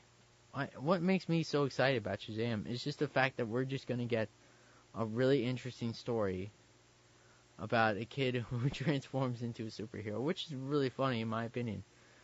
And it's going to be really interesting to watch that. And it's not the fact that I don't like it, it's the fact that I'm just like, yes, this is awesome. So, I can't wait to see what's going to happen. And the post-credit scene, my guess will be not Black Adam teasing, but more just like, yeah, it could be Black Adam teasing. It could be teasing about Black Adam, the villain, who's played by The Rock, which we don't know anything about those movies. We don't know anything about Black Adam. For those who don't know, Black Adam is the adversary to Shazam. And Black Adam also kind of has the same power set, but it's kind of confusing what his actual powers is. It's really confusing. It really is. It's just one of those things where it's just so confusing.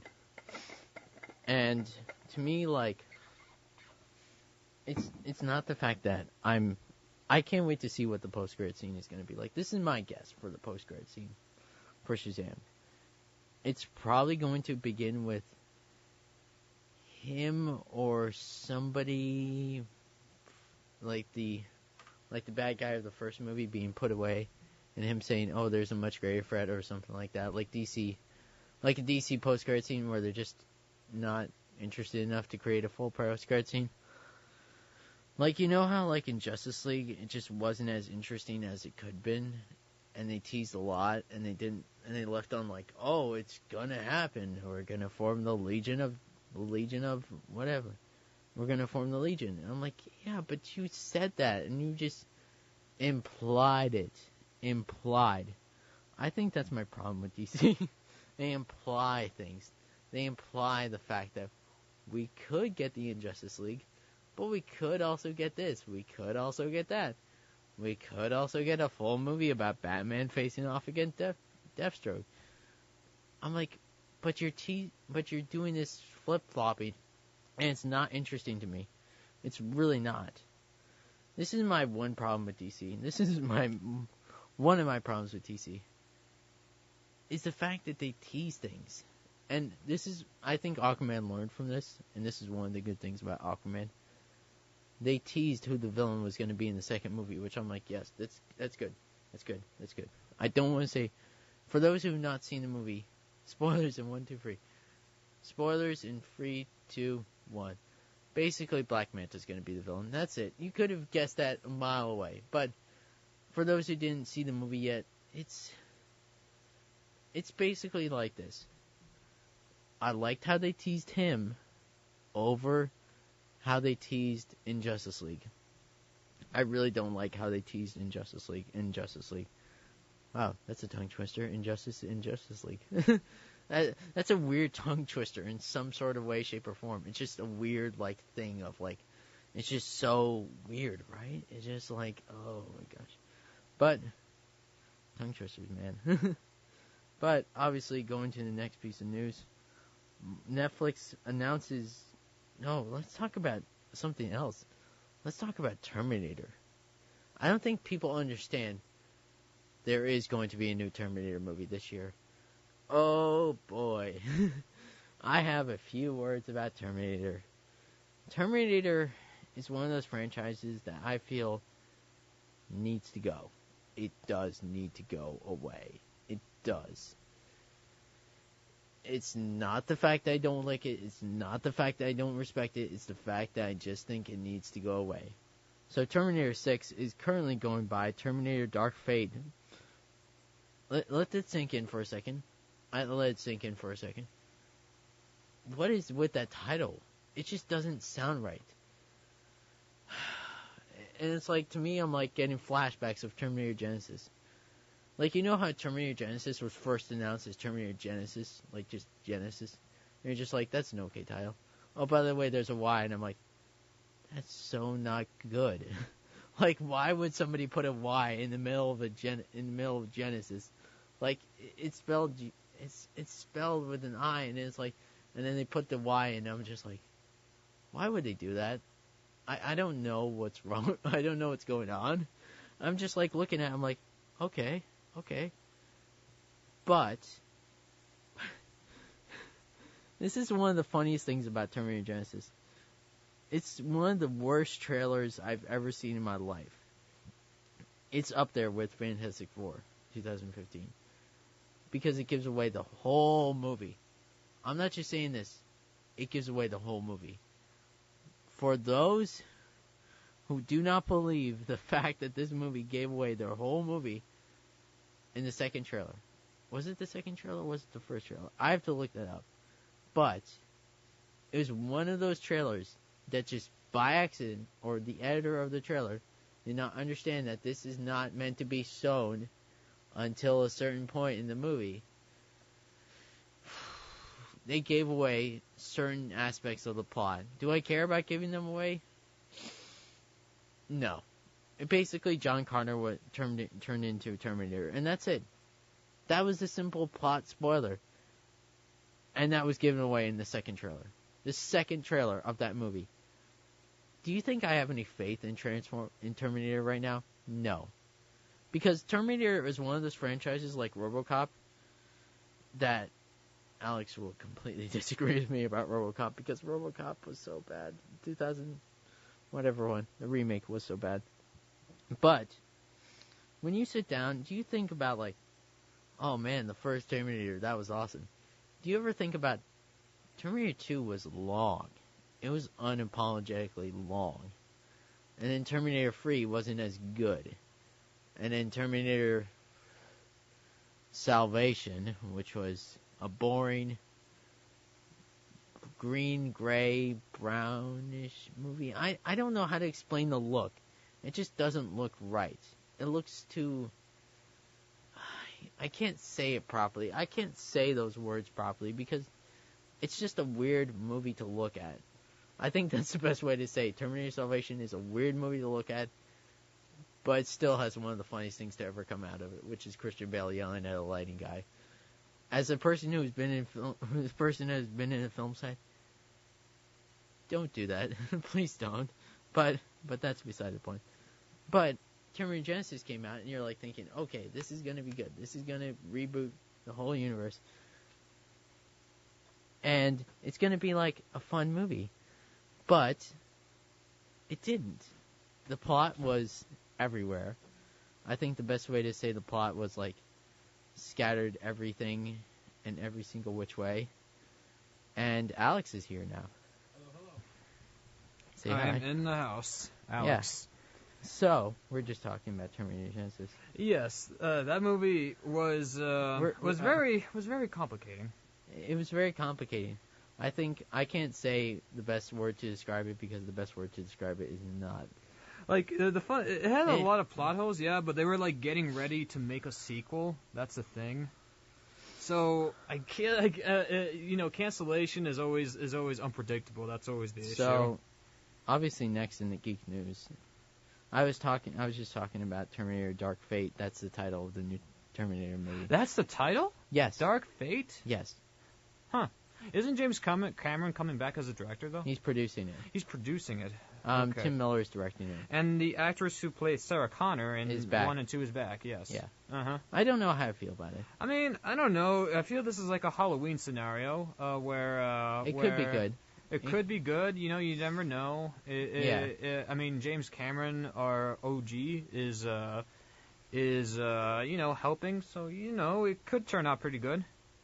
So, obviously, the next piece of news is the awesome news of Netflix's Jupiter Legacy, the first Mark Miller show. Ooh. Has the cast announced. You can look, people, if you want, like, just, I would look, I can't say, but the cast for this TV show looks interesting. Yeah, Jupiter's Legacy, I mean... Jupiter's Legacy, for those who don't know, is following the world's first generation of superheroes to receive their powers in the 1930s. Now in present day, they are At the elite guard, the elder god, and the superpowered children struggle to live up their legendary legacy of the feats of their parents. Mm-hmm. That's really interesting. Yes. Should I say who the cast is or no? Yes. And the showrunner will be Stephen S. Tonight. Oh, I trust him actually. Yeah. I trust him quite a lot. Yeah. I trust him more as a showrunner than a director. Yeah, I agree. Okay, forgive me if I can't pronounce the names accurately. Josh Duhamel. DeMille? Josh DeMille? That's how you pronounce his name? Huh. And Ben Daniels. Mm-hmm. Leslie Bibb. We're going to take a quick break for a second. Yeah. And what is up, guys? We're back here at Geekly with Alex. And so he was going to run for the cast before I severely cut him off. I'm sorry about that. How dare you? I'm sorry about that. All right. I'm so sorry. Yeah, you better be sorry. All right. Jupiter's Legacy. The cast so far is Josh DeMille, Ben Daniels, Leslie Bibb, Elena Camprus. Again, forgive me if I'm butchering these last names. Andrew Horton, Mike Wade, and Matt Lanter. That's a very interesting cast. Funny thing though is that I don't really know these actors all that well personally. Would you watch the show? Like that's I would probably give it a shot. Maybe give like the first couple episodes a go. If it doesn't work, then I'm gonna stop. So obviously the next piece of news is the trailers that came out this week. Oh yes. So Please, there weren't many trailers. There was 2. Refresh my mind. Today, they released a Frozen 2 trailer. What? They're making... What? Yes. For those who don't know, the widely popular Frozen movie Let it go. It's getting a sequel. Let it go. That's all I know. For those people who, like me, who just wasn't interested, it doesn't interest me. I don't really care so much about it. It looks like they're going to Canada. The Great White North, up in Canada. Oh boy. They're going to Canada. So, in the second movie, it's going to be about Canada. And That's interesting. The other piece of news was Aladdin. Yes, Aladdin. We finally see Will Smith in blue. I think he looks pretty decent. I know why people are complaining. Like you wanted him in blue, and it looks.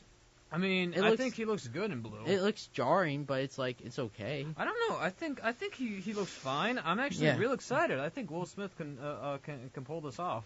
Yeah, we're here at WMSC Upper Montclair, and we're talking Aladdin. Yes, Aladdin. Yeah. Another live-action Disney movie. Sometimes I always wonder if that's like a thing that should be left alone. Like I actually asked a person who's an animation major, and she loves. All these classic Disney animated movies, and she's interested, but I'm like, but she's also like, they should leave these things alone, maybe, and I could kind of understand.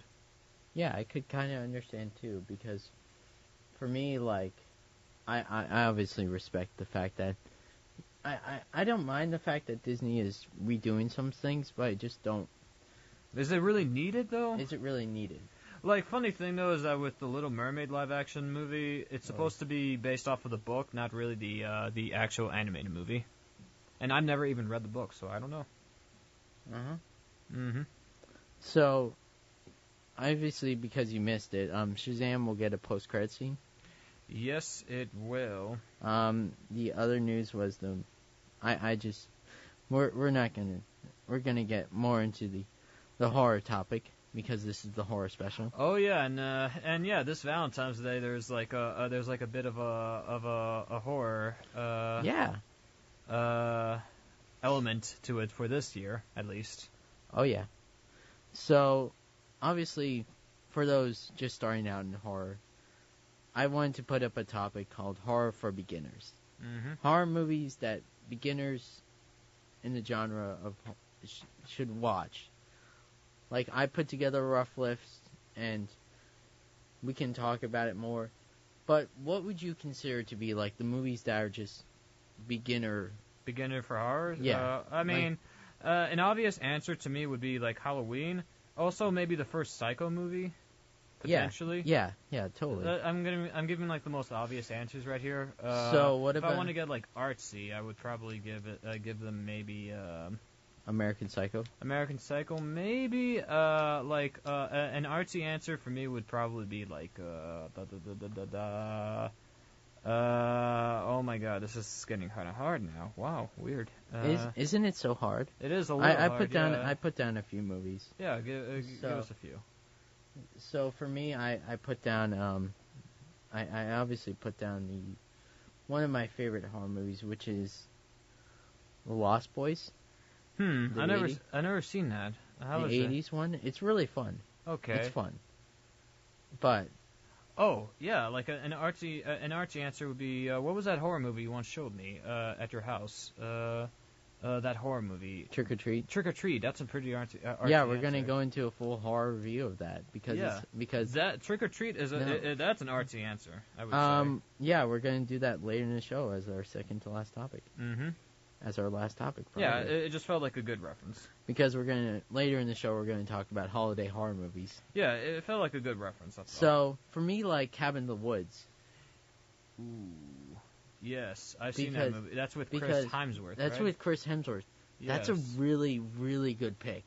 Yes. For somebody who's never seen a horror movie. It's also like good comedic and like it has like some comedic elements into it.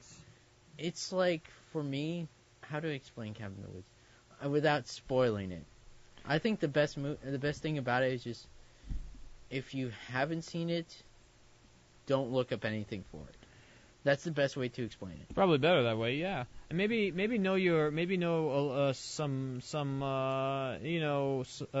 historical backgrounds about horror, you know? Yeah. Just things like that. Because they make a lot of references about those where you'll appreciate it if you know it. All right. Yep. If you don't know it, then you're just seeing things. Yeah, like for me, like it's a very fun horror movie, and I think that's what you should do when you're first starting out. Mm-hmm. Is go for the fun ones rather than the ones that are just so intense and will never let you go until the end of the movie. Yeah. Yeah, that's true. I could kind of agree with you on that, actually. So we're going to take a quick break, and we'll be right back. And we're back here on Geekly. That was a quick break. Yeah, the break was fine. Yeah. So we're getting back to horror for beginners. Yes. And for me, like another horror movie that people should look into. We're not suggesting that people should go watch them. We're just... It's just recommendable. Just not recommendable, but just more like if you want to, you can. If you don't, you don't have need to. You don't need to. We're not forcing anybody. No, of course not. But for me, like a movie that I feel that Zombieland. Zombieland is a pretty. These are like more comedic movies, but yes, Zombieland is a pretty fun movie. I think when you look into horror for beginners, I feel maybe horror for beginners. You should start with horror comedy stuff. Maybe, yeah. Like if you really do have like some kind of if you really do have paranoia with horror, then I suppose comedy horror would actually be a good start. And yes, I agree. Zombieland would be a great start, better than Ghostbusters, to be honest, in regards to like comedy horror. So I have to read something really quick. Yes. So since WMSC Love Week, since it's no Valentine, no problem. Here, no Valentine, no problem. WMSC continues as Love Week with tips and advice to make your day special. Try indulging yourself in something you love. Treat yourself to a nice spa day. You probably know you're going to need it once a week with it. And that was WMSC's Love Week tips. That was just a quick tip for people who are celebrating Valentine's Day. But indeed. But let's get into the horror meltdown because I want to continue with the show. Yes, like an example. Well, happy. So obviously, I can't recommend it. I can't say anything. But no, I'm not recommending anybody. I'm just saying. It's really ironic how horror movies kind of do release in And I feel they definitely do this purposely. Actually, like around holidays like Valentine's Day. happy. Like Am I allowed to say the? Yeah, you're fine. Okay, the D word. Okay. Happy Death Day. Yeah, Happy Death Day to you. Happy Death Day to you. Yeah, that's coming out. We're gonna watch it. We're gonna try. Oh and yeah, watch absolutely. That's Because coming out this weekend, and it's technically coming out tomorrow. I've heard reviews about it already. How is it? Good. It's good. Okay, It's good. I've yet It's gonna to be see fun. It's gonna be like it looks pretty fun, that movie. it looks so much fun. It looks, but we have to get into the horror news. The horror meltdown. It's the fun horror stuff. The horror news of the week, and this past week was very horror filled of news. Oh yes. The Invisible, in a recent interview with somebody asked Blumhouse about the Invisible Man. So new Invisible Man could arrive late 2019. That sounds that's sooner than expected, maybe. I did not expect that. And Jason Blum at the beginning of the Blumhouse reviving the entire Universal. He said, "No, we are currently not looking. We are currently doing Invisible Man, and it should have a movie very soon, hopefully by the end of the year. And then we'll go from that. We're doing one at a time." That is so intelligent. That sounds pretty responsible. That sounds so responsible. Like, this is how I would have, like, me and you have talked about Universal, how we would have done it. One movie at a time. One event at a time. Yeah, like That's all kind of like what Marvel does with their MCU movies. I think One that's event what at a time. I think that's why I respect Blumhouse, and like Universal. You actually made a good decision, Exactly. and you didn't just like say it's. They just don't jump right into it. You Yeah. know, I feel most movies like to do that. Just jump right into it. But also in other news, the Creep Show, the anthology series, is set for Shudder, from AMC Shudder producer Greg Nicotero.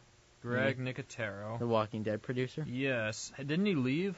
He left. He left. Yes, he left. I'm happy. And he will be show running the show. The show? Yeah, he will be show running Creep Show, which is an anthology series. I Shudder? have mixed feelings. Yeah, I have mixed feelings too. Just But because this is just my personal feelings. That's all. Yeah, let's run through the list of directors and writers. The directors and so sorry about that. Silver Waters of Lake Champion by Joe Hill, Okay. which is the guy who wrote Nosferatu. Okay. Like, you know that book? Yeah, I do. And the guy who wrote and The House of the Head, who wrote Josh Manganiello, the director of Bird Box. Okay. I think the writer. Bird Box was actually pretty decent. Was a pretty solid movie, maybe. Yeah, I think a little bit more than decent. I think it was pretty decent. Yeah. The Companion, which is by, I don't know who that person is. Neither do I. Man in the Suitcase. Don't know who that is. It's about a All man in a Hallows suitcase. By Bruce Jones, The Hitchhiker. The Hitchhiker. The Night of the Paw, the Walking Dead webisodes. Jesus. Wow. The guy who did the Walking Dead webisodes. Oh, yeah. Like, I've actually seen those. Those were actually really good. Those are fun to watch, yeah. Yeah. Especially the Red Machete one. And Bad Wolf Down by the guy who directed Monster House. Huh. So obviously, Creep Show and Monster House was definitely fun. Monster House was definitely fun, but there's other stuff coming from Shudder. You know Shudder, the Netflix of horror. Yes. So obviously, the other thing that's coming from Shudder is the documentary about legendary cursed sets, cursed film sets like Poltergeist set, yes, the Omen set. Like, you know that? Yeah, I do. Like, I so they're making a whole documentary series about that. About the sets behind horror movies. That's like the cursed sets. Certain horror movies. Yeah, certain cursed sets. Cursed sets, yes. Isn't it so? That does sound pretty interesting.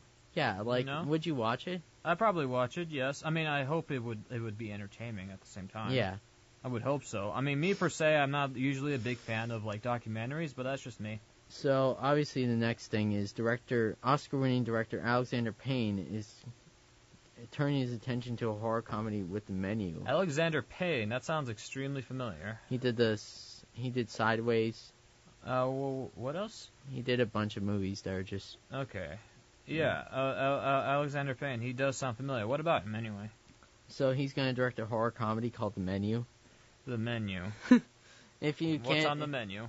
If you can't get the joke, do you get it? Tell me what's on the menu, sir. Which focuses on a young couple who visited an exclusive destination restaurant on a remote island where an acclaimed chef prepares a lavish menu. And let me guess, they're on the menu. Along with some shocking surprises. They're on the menu. Is it kind of like a Sweeney Todd surprise? Yeah. I knew it. It sounds like it, right? It feels like I can feel it right Yeah. now. Sweeney Todd. So, wow. Another horror to look at. Go on. So obviously the next piece of news is the trailers that released this week. Oh, what else? What else? So the Pet Sematary trailer, Yeah, I saw that actually. it gave away the whole film. It pretty much did. I'm kind of regretting watching that trailer now because I Did didn't it think give it a- would. So, Because can I you- literally can did not you- think it would. like, did it give away certain things about it? It gave away so many Like- things. Oh like man. was it like Terminator Genesis bad? I mean, I guess. Luckily for me, I never even watched Terminator Genesis trailer before watching the movie. But Pet Sematary, it gave a lot away. Okay, Really? quite a lot. Oh man. Because like have you seen the original movie? Yes, I did. Surprisingly, So- they were doing it on channel 43 of AMC. So- You watched it. yes, I watched it. So Well, it was okay. I mean, so did it give away certain things about the story? Yes, it did. The movie, the second trailer. Yes, it's like watching Carrie in the trailer. Really? Yes, you've seen the trailer for Carrie, haven't Yeah, you? it gave away It's the just whole. like that. Oh no. It's just like that. Oh no. I'm serious. Is that a bad sign? No, it's not a bad sign. It's just I'm just sort of like, Do I need to watch the movie now? do I really need to watch the movie now, or am I all that excited to watch the movie now?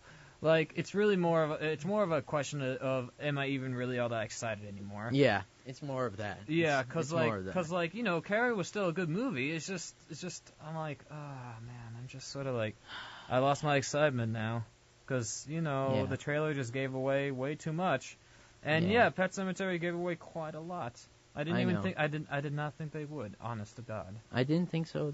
I didn't think they would either. But the Yeah. Child's Play movie, Oh, That I'm not looks even so looking at that. bad. I'm not even looking at that. it looks like it's gonna be like it's trying too hard to be like A technologically, series. like It's trying too hard to be a series. It's trying too hard to be a series. I don't even think and it needs to be. I don't think it needs to be. No, like the new movie that's coming out. It looks so bad. It looks so bad. I've seen. If you've seen the And- last two, they were. Oh man. And the always crazy Tommy Wiseau released his first trailer for Big Shark, which looks absolutely hilarious. Hilarious. Language. Okay. Hilarious. Yes. I can't say all the words that I want to say about that movie Yes. Language. because oh boy. I mean, Tommy Wiseau in his shark movie, I just imagine him being like, "Look, that's a shark." oh boy. Oh hi, Mark. Will it be as good as You're the getting Meg? beat. You're getting eaten. Will it be as good as the movie The Meg? We'll find out. Yeah, but before that, we're gonna be back after this quick look. And we are back here at Geekly. Hello. Welcome back. Hello, I'm back. That was a quick break. Yes, it was. It's a Political quick break. science. Okay. Political science, yes. Mm-hmm. Science. Uh-huh. So- Just with politics in it. So obviously the next thing I want to talk about. I want to go back to like one of the topics that I was talking about earlier, which is Universal monster movies. Yes, Universal monster movies. Because I wanted to talk to you about this Mhm. because me and you love Universal monsters. I do enjoy them, especially Frankenstein. So what was your like first introduction to Universal monsters? I would say Frankenstein. I feel that might have been a lot of people's first introduction. And then I proceeded with Dracula. And then The Mummy, well, okay, The Mummy, that one like was sort of down the road for me. But Frankenstein was like a legitimate intro to me. And I appreciate the first 2 Frankenstein movies. Third one was alright, but it wasn't like, I don't know, it just doesn't work in tandem with the other 2, in my opinion. You know, it's all about the monster itself, not really and how they proceed. And yeah, Boris Karloff nailed it. He nailed it. Yeah, for me, like, my first introduction was Creature from the Black Lagoon. And so that's why I love Creature from Black Lagoon a lot more I got than most people. Yeah, I got you. Because we've talked about this, and it's like Eddie. Like, for me, like, I was talking to him about it earlier. Yes, Eddie. He what did he say? He said he kind of knew about Universal Monsters. Huh. So I'm like, that's fine. Yeah, whatever. I mean, But me and you, like, we like. One of the things that I really respect about Universal Monsters is they took it one movie at a time. Yes. And I think that's what I like about Blumhouse and what their statement about. I do need we need them to take it one movie at a time. Seriously, like I never thought that would be start off with like maybe a Frankenstein movie. Or they're starting off with Invisible Man. With the Invisible Man, okay. Which I'm like, that's cool because then you can. That's oh, wow. I never would have expected them to start off with Invisible Man, but yeah. Okay, that works. Like, I would have started off with The Mummy, but why not, you know? Yeah. I would start out. Not with Tom Cruise. No, thank you. Not that movie. Nobody remember. The only thing I remember about that movie is the Tom Cruise scream.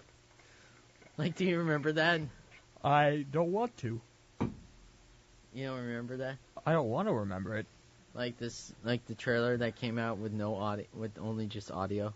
Yeah. That was the funniest thing ever. It was extremely, probably an understatement right now, but pretty redundant. Yeah. But a redundant thing to do. And honestly, like, that movie was just, I just thought that there was no hopes that was going to start So I have to read something. Yes, you do. Read it. So, obviously, it's WMSC Love Week. Tomorrow is Valentine's Day. If you have nothing to do on Valentine's Day, try something new. Challenge yourself to do something you haven't done before. Go to the gym and get a nice workout in. Or go to the park and go for a hike. Don't get stuck inside by yourself. Enjoy the weather if it's nice. I'm definitely going to take that under consideration, sir. Yeah, totally. I'm going to take that into consideration. Absolutely, sir. It's basically my everyday routine right now. As I was saying, I never had hopes that The Mummy would actually be the start of a Universal monster film universe. You know, that just didn't sound realistic because the movie did turn out pretty poorly. And I'm talking about literal sense. The box office was bad, really bad. Yeah, it was really bad. It was like dangerously bad. I mean, wow. I'm not saying it based on my opinion. I'm just speaking facts right here. Yeah. It was just a lot about, like, the fact that it just didn't work in the long run. I mean, I want to see how modern-day Dracula movies would turn out now, you know? I really would like to see them take that leap. I think it's going to be more interesting, more complex. Yeah, like Dracula, Wolfman, I kind of want them to touch on to that now. Like, what's say going to be the next, if Invisible Man does well. Hopefully. Like, let's say if it does well. Yes. What movie would you want next? That's a hard one. Maybe the Wolfman. Yeah. Possibly. I feel he's not so bad as a continue. Maybe Frankenstein. I mean, okay. Frankenstein, I would say for. Do I want to damage Boris Karloff's career? I don't know. Okay, maybe. Frankenstein is either last, like you said, or maybe Dracula or Creature of the Black Lagoon. I think Creature could be directed by. It should be directed by somebody. Well, yes, me. No, it should be. It should be. That's a good question. Yeah. I don't know who, but somebody, like someone who knows this, who has this, like, who understands horror. Yeah. Or the classic supernatural monsters. But it's either Dracula or Creature of the Black Lagoon for third. Yeah. Yeah. for third, you know. It's a toss-up because Yeah, and then after that, I think. I mean, you know, then again, I never really pictured Invisible Man to be a start, but you know, who knows? Because the guy who directed Upgrade, we should watch that. Yeah, probably. We should. And The Mummy, I thought The Mummy would be a pretty good start, to be honest, but you know, Yeah. I think we want to stray away from it now because of that Tom Cruise movie that we mentioned. So when you like obviously Universal horror, but like, do you have any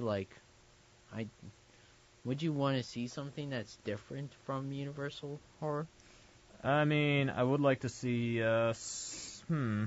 anything different, like different how? I don't know, like our idea for the creature from Black Lagoon.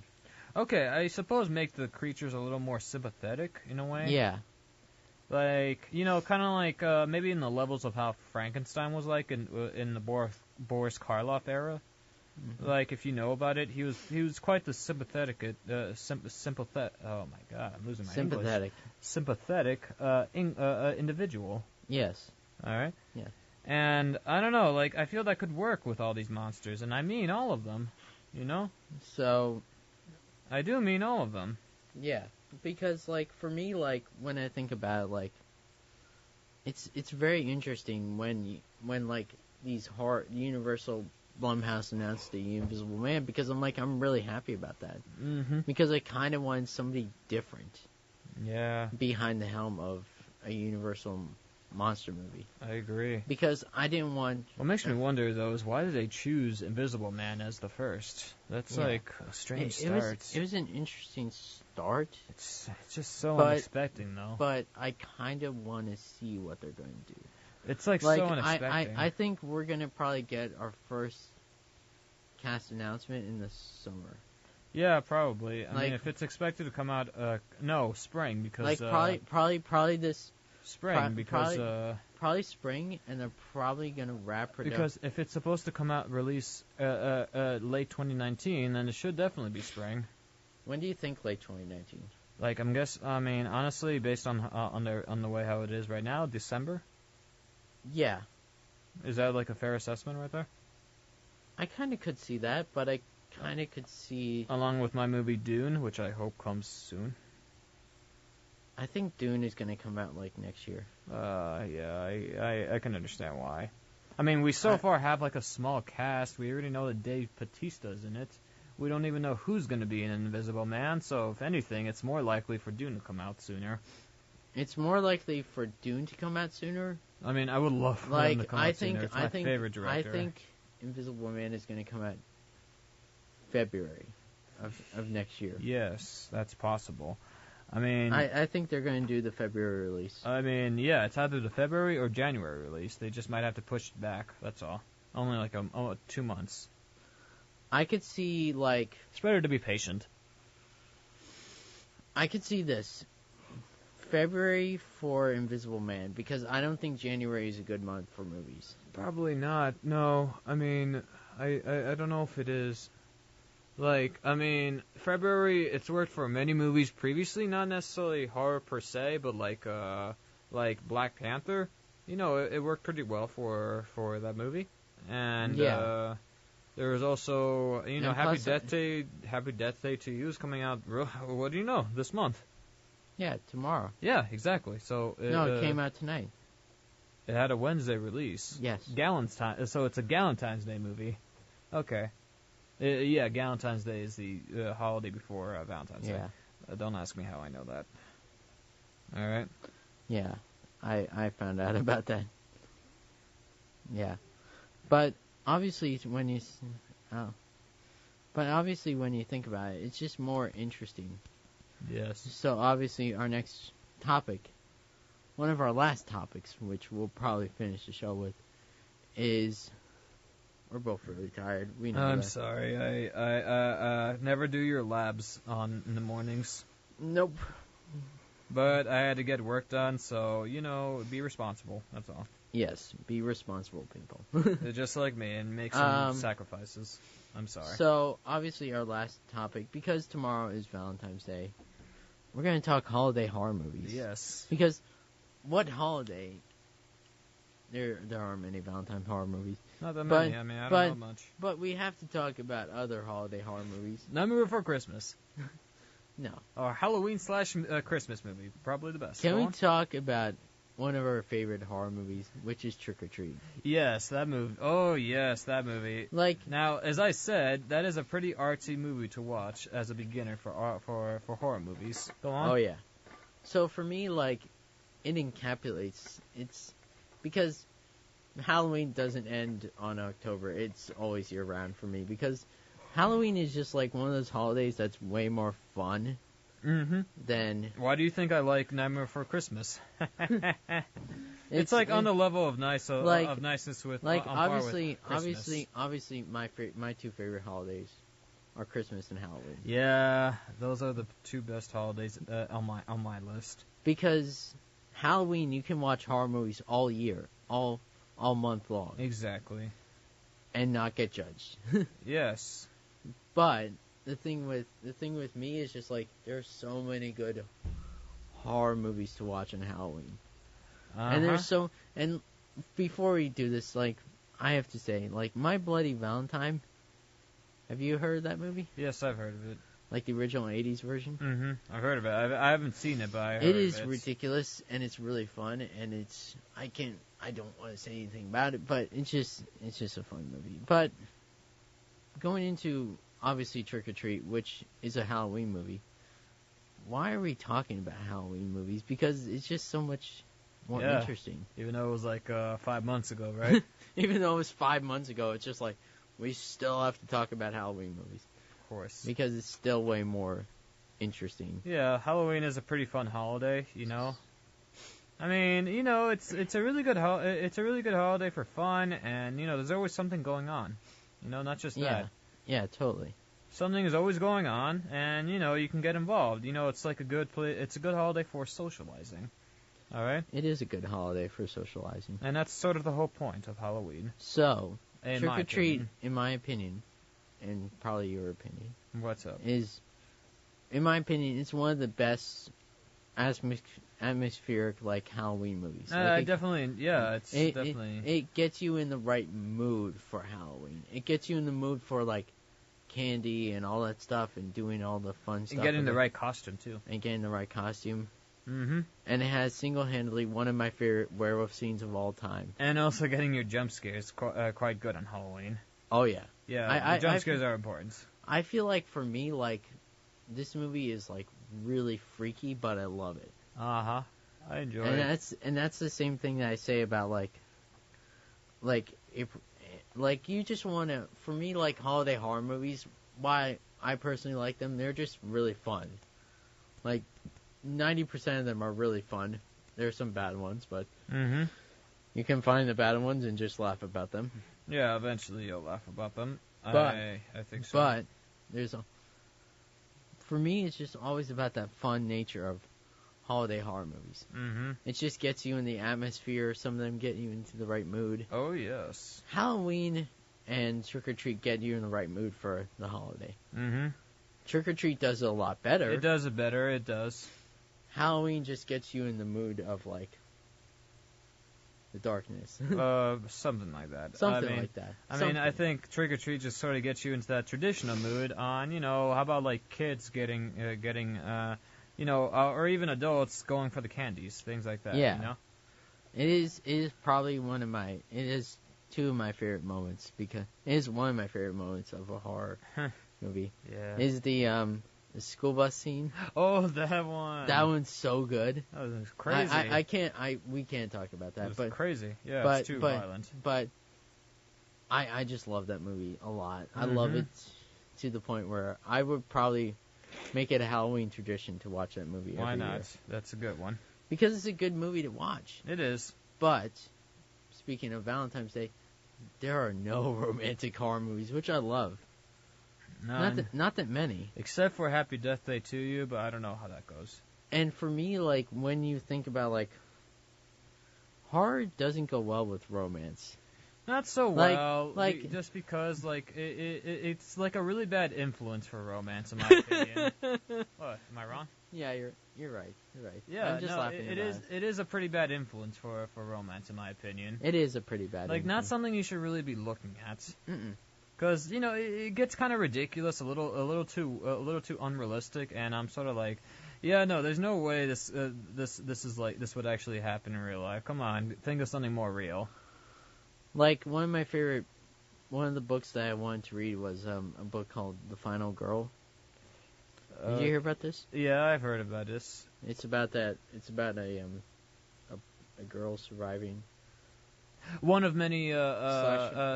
She survived previous. She's like the victim of Slasher. previous slasher events. Yeah, and there are people, Okay. and then people mysteriously, who survived other slasher events, mysteriously die. Okay. Don't you find that interesting? That sounds like a really good story. I like that. And it's going to be a movie. I like that. I definitely I would watch it because I think the Gone Girl writer is going to write it. I think, but I don't know. I would have to look that up again. That's if not, that sounds like a great choice. If it's not, then I don't know. But if it is, I mean, I'm just saying that would be a good choice. and I'm like, if they direct it like it should be a very much like a horror thriller. Like it shouldn't just feel like a straightforward like thriller, like a thriller and mystery novel. I want it to feel like a horror thriller. Uh-huh. Like not just like See, I could agree. like You're Next almost. Uh-huh. Just like that. Like talking about that stuff. Like my favorite genre one of my favorite movies that's just really ridiculous and really insane, which is You're Next. Mm-hmm. Have you seen that? Yeah, I have seen it. It was definitely a pretty fun movie. I liked it. I mean, like, We can't go into all the details. I'm not gonna go. No, I'm not doing No. that. No. No, it That's just not has recommended two for. moments which I just absolutely love. Yes. It has one of my favorite moments of all time, which is just like it is so awesome. Mm-hmm. I agree. And like another movie that everyone is like recommending quite a lot, at least recently, is Tusk. So we're gonna and we're back here at Geekly. That was Certain Frantic Quality by Tomorrow Tulips. That's a really interesting name, Tomorrow Tulips. That is a pretty interesting name, Tulips. Tulips. All right. Huh, hey, let's not laugh at that name. No, it's not. It's supposed to be romantic. So, any other geek news? Geek related? Yeah. Okay. All right. The new trailer of Doom Patrol just came out. Huh. Do you think that show looks good? No, I No. don't think so. No. I really don't. No. I'm not looking forward to it. I'm probably not gonna watch it, to be honest. Yeah. It's the same problem with Titans. Yeah, exactly the same. It's supposed to be a spin-off even. Yeah, that's not good. Mm-hmm. For those who don't know, Titans is a live-action TV show from DC Universe, and they're trying to make it like serious. Just for the sake of being dark, but And it doesn't work. It doesn't work for that show. Not It really that way. doesn't. no. It's not the fact that I don't like it, it's the fact that it doesn't work. And in other geek news is the fact that there's just so much like stuff about the Doom Patrol stuff. The Doom Patrol stuff is just A little too much. I don't like it, you know? Oh, yeah, and like other things like Game of Thrones coming back April. I'm happy Yeah. about that. yeah. I'm super happy about that. I'm excited.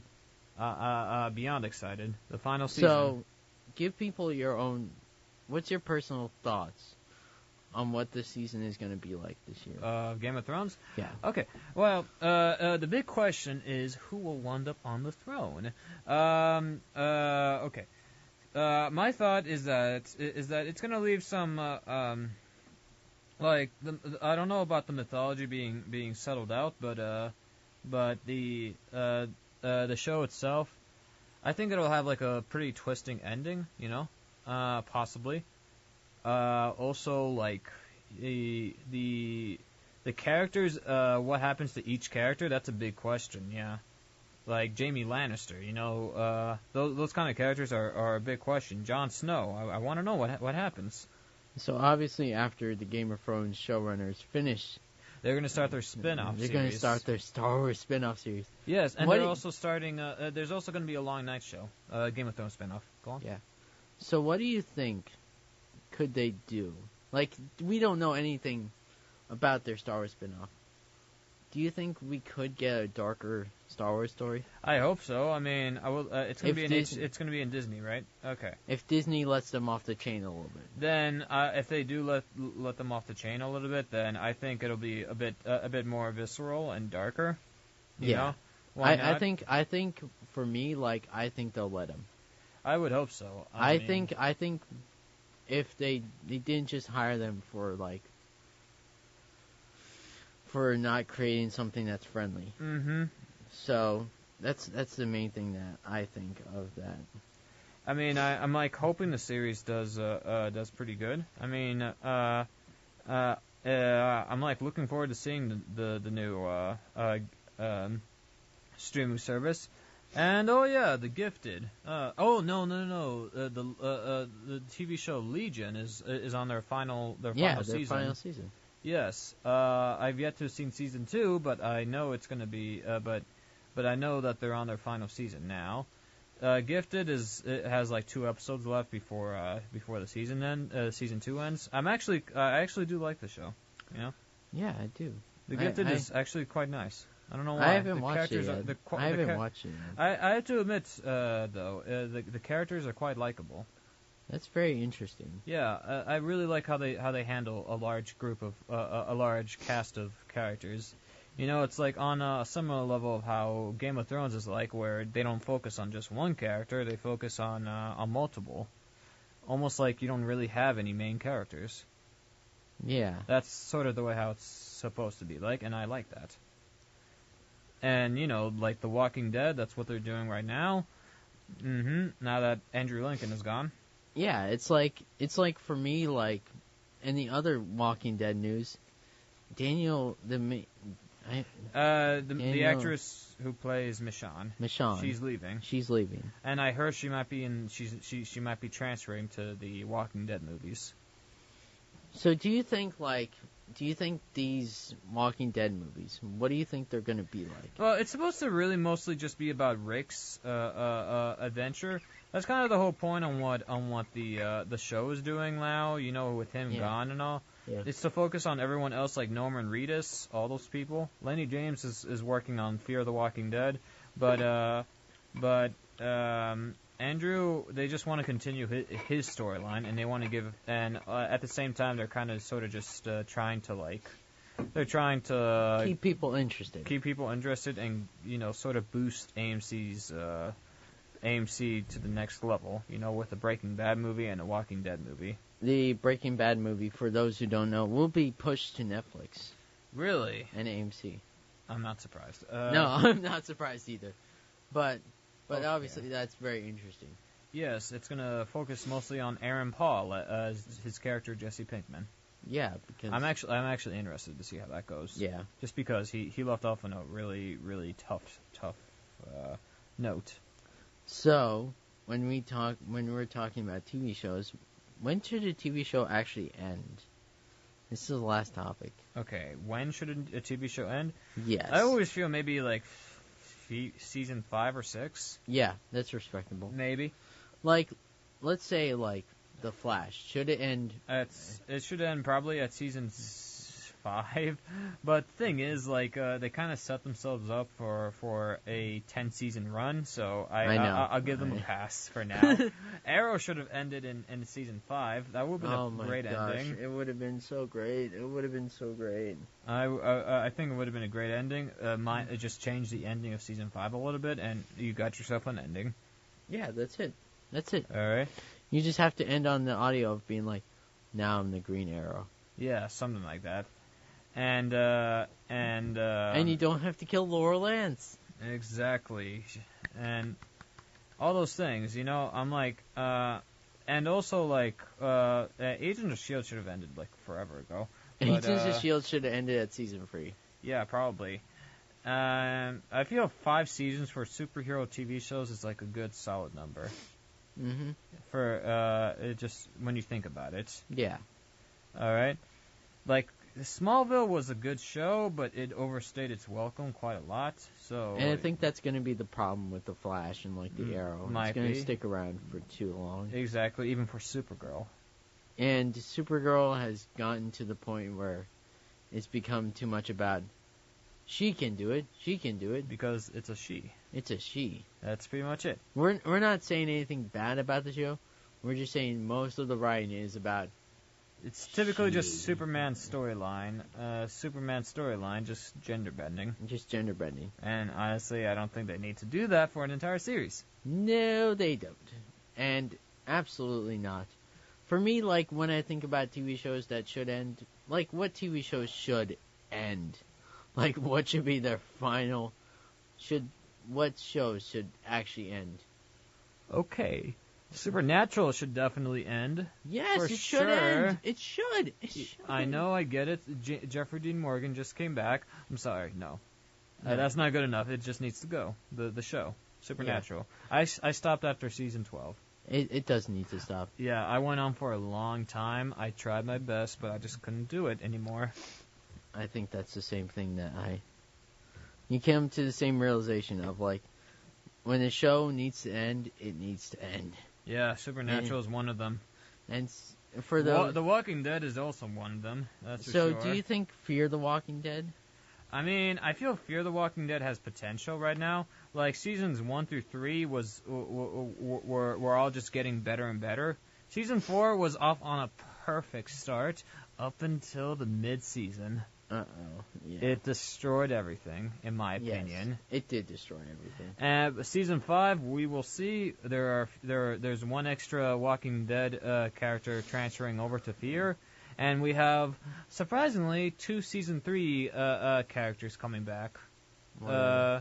Daniel Salazar, the hair guy, bald, the goat is what I call him. And this guy named Troy. If you've seen season 3, you'd know who Troy is. Okay? From Fear. From Fear. Do you know who Troy is? Have you seen Fear season 3? No. Then you don't know who he is. No. Okay. These are 2 characters coming back from Fear the Walking Dead, from previous Fear the Walking Dead seasons. So yes, I'm gonna watch season 5 for that reason. Okay. All right. So, when we decide, let's close out the show. Yes. Let's give our final thoughts. Exactly. Let's give our final thoughts on horror. Uh-huh. For me, when you sit down and watch a horror movie, you should be terrified, you should be scared, and you should also have the sense of enjoyment when you watch a horror movie. For me, that's what I like. But I'm also one of those people who's just like, you not see me in a haunted house because you need to pay me a lot of money. Mm-hmm. The amount of money you need to get me into just the doorway of a haunted house is astronomical. Right.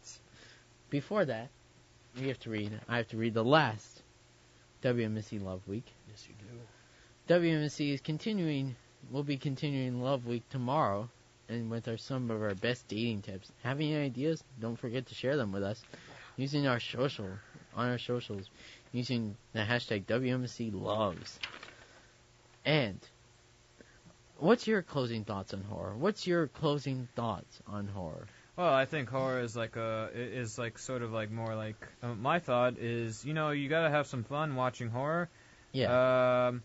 Try to also be ready because there's always something that's gonna happen. Like anything that's like a little more unsettling than it is scary, and you never know. Yes, expect totally. the unexpected is what I should say. I think expect the unexpected. That's the best way to say it. For people who don't know for people who want to get into horror, just understand that you're going to be terrified, and it's going to be fun, but it's also going to have some moments where you're just like, why did I get myself into this? Yeah, basically. But on the note of that, we always close out the show with the famous Stan the Man Lee line. Excelsior. Ladies and gentlemen, Excelsior.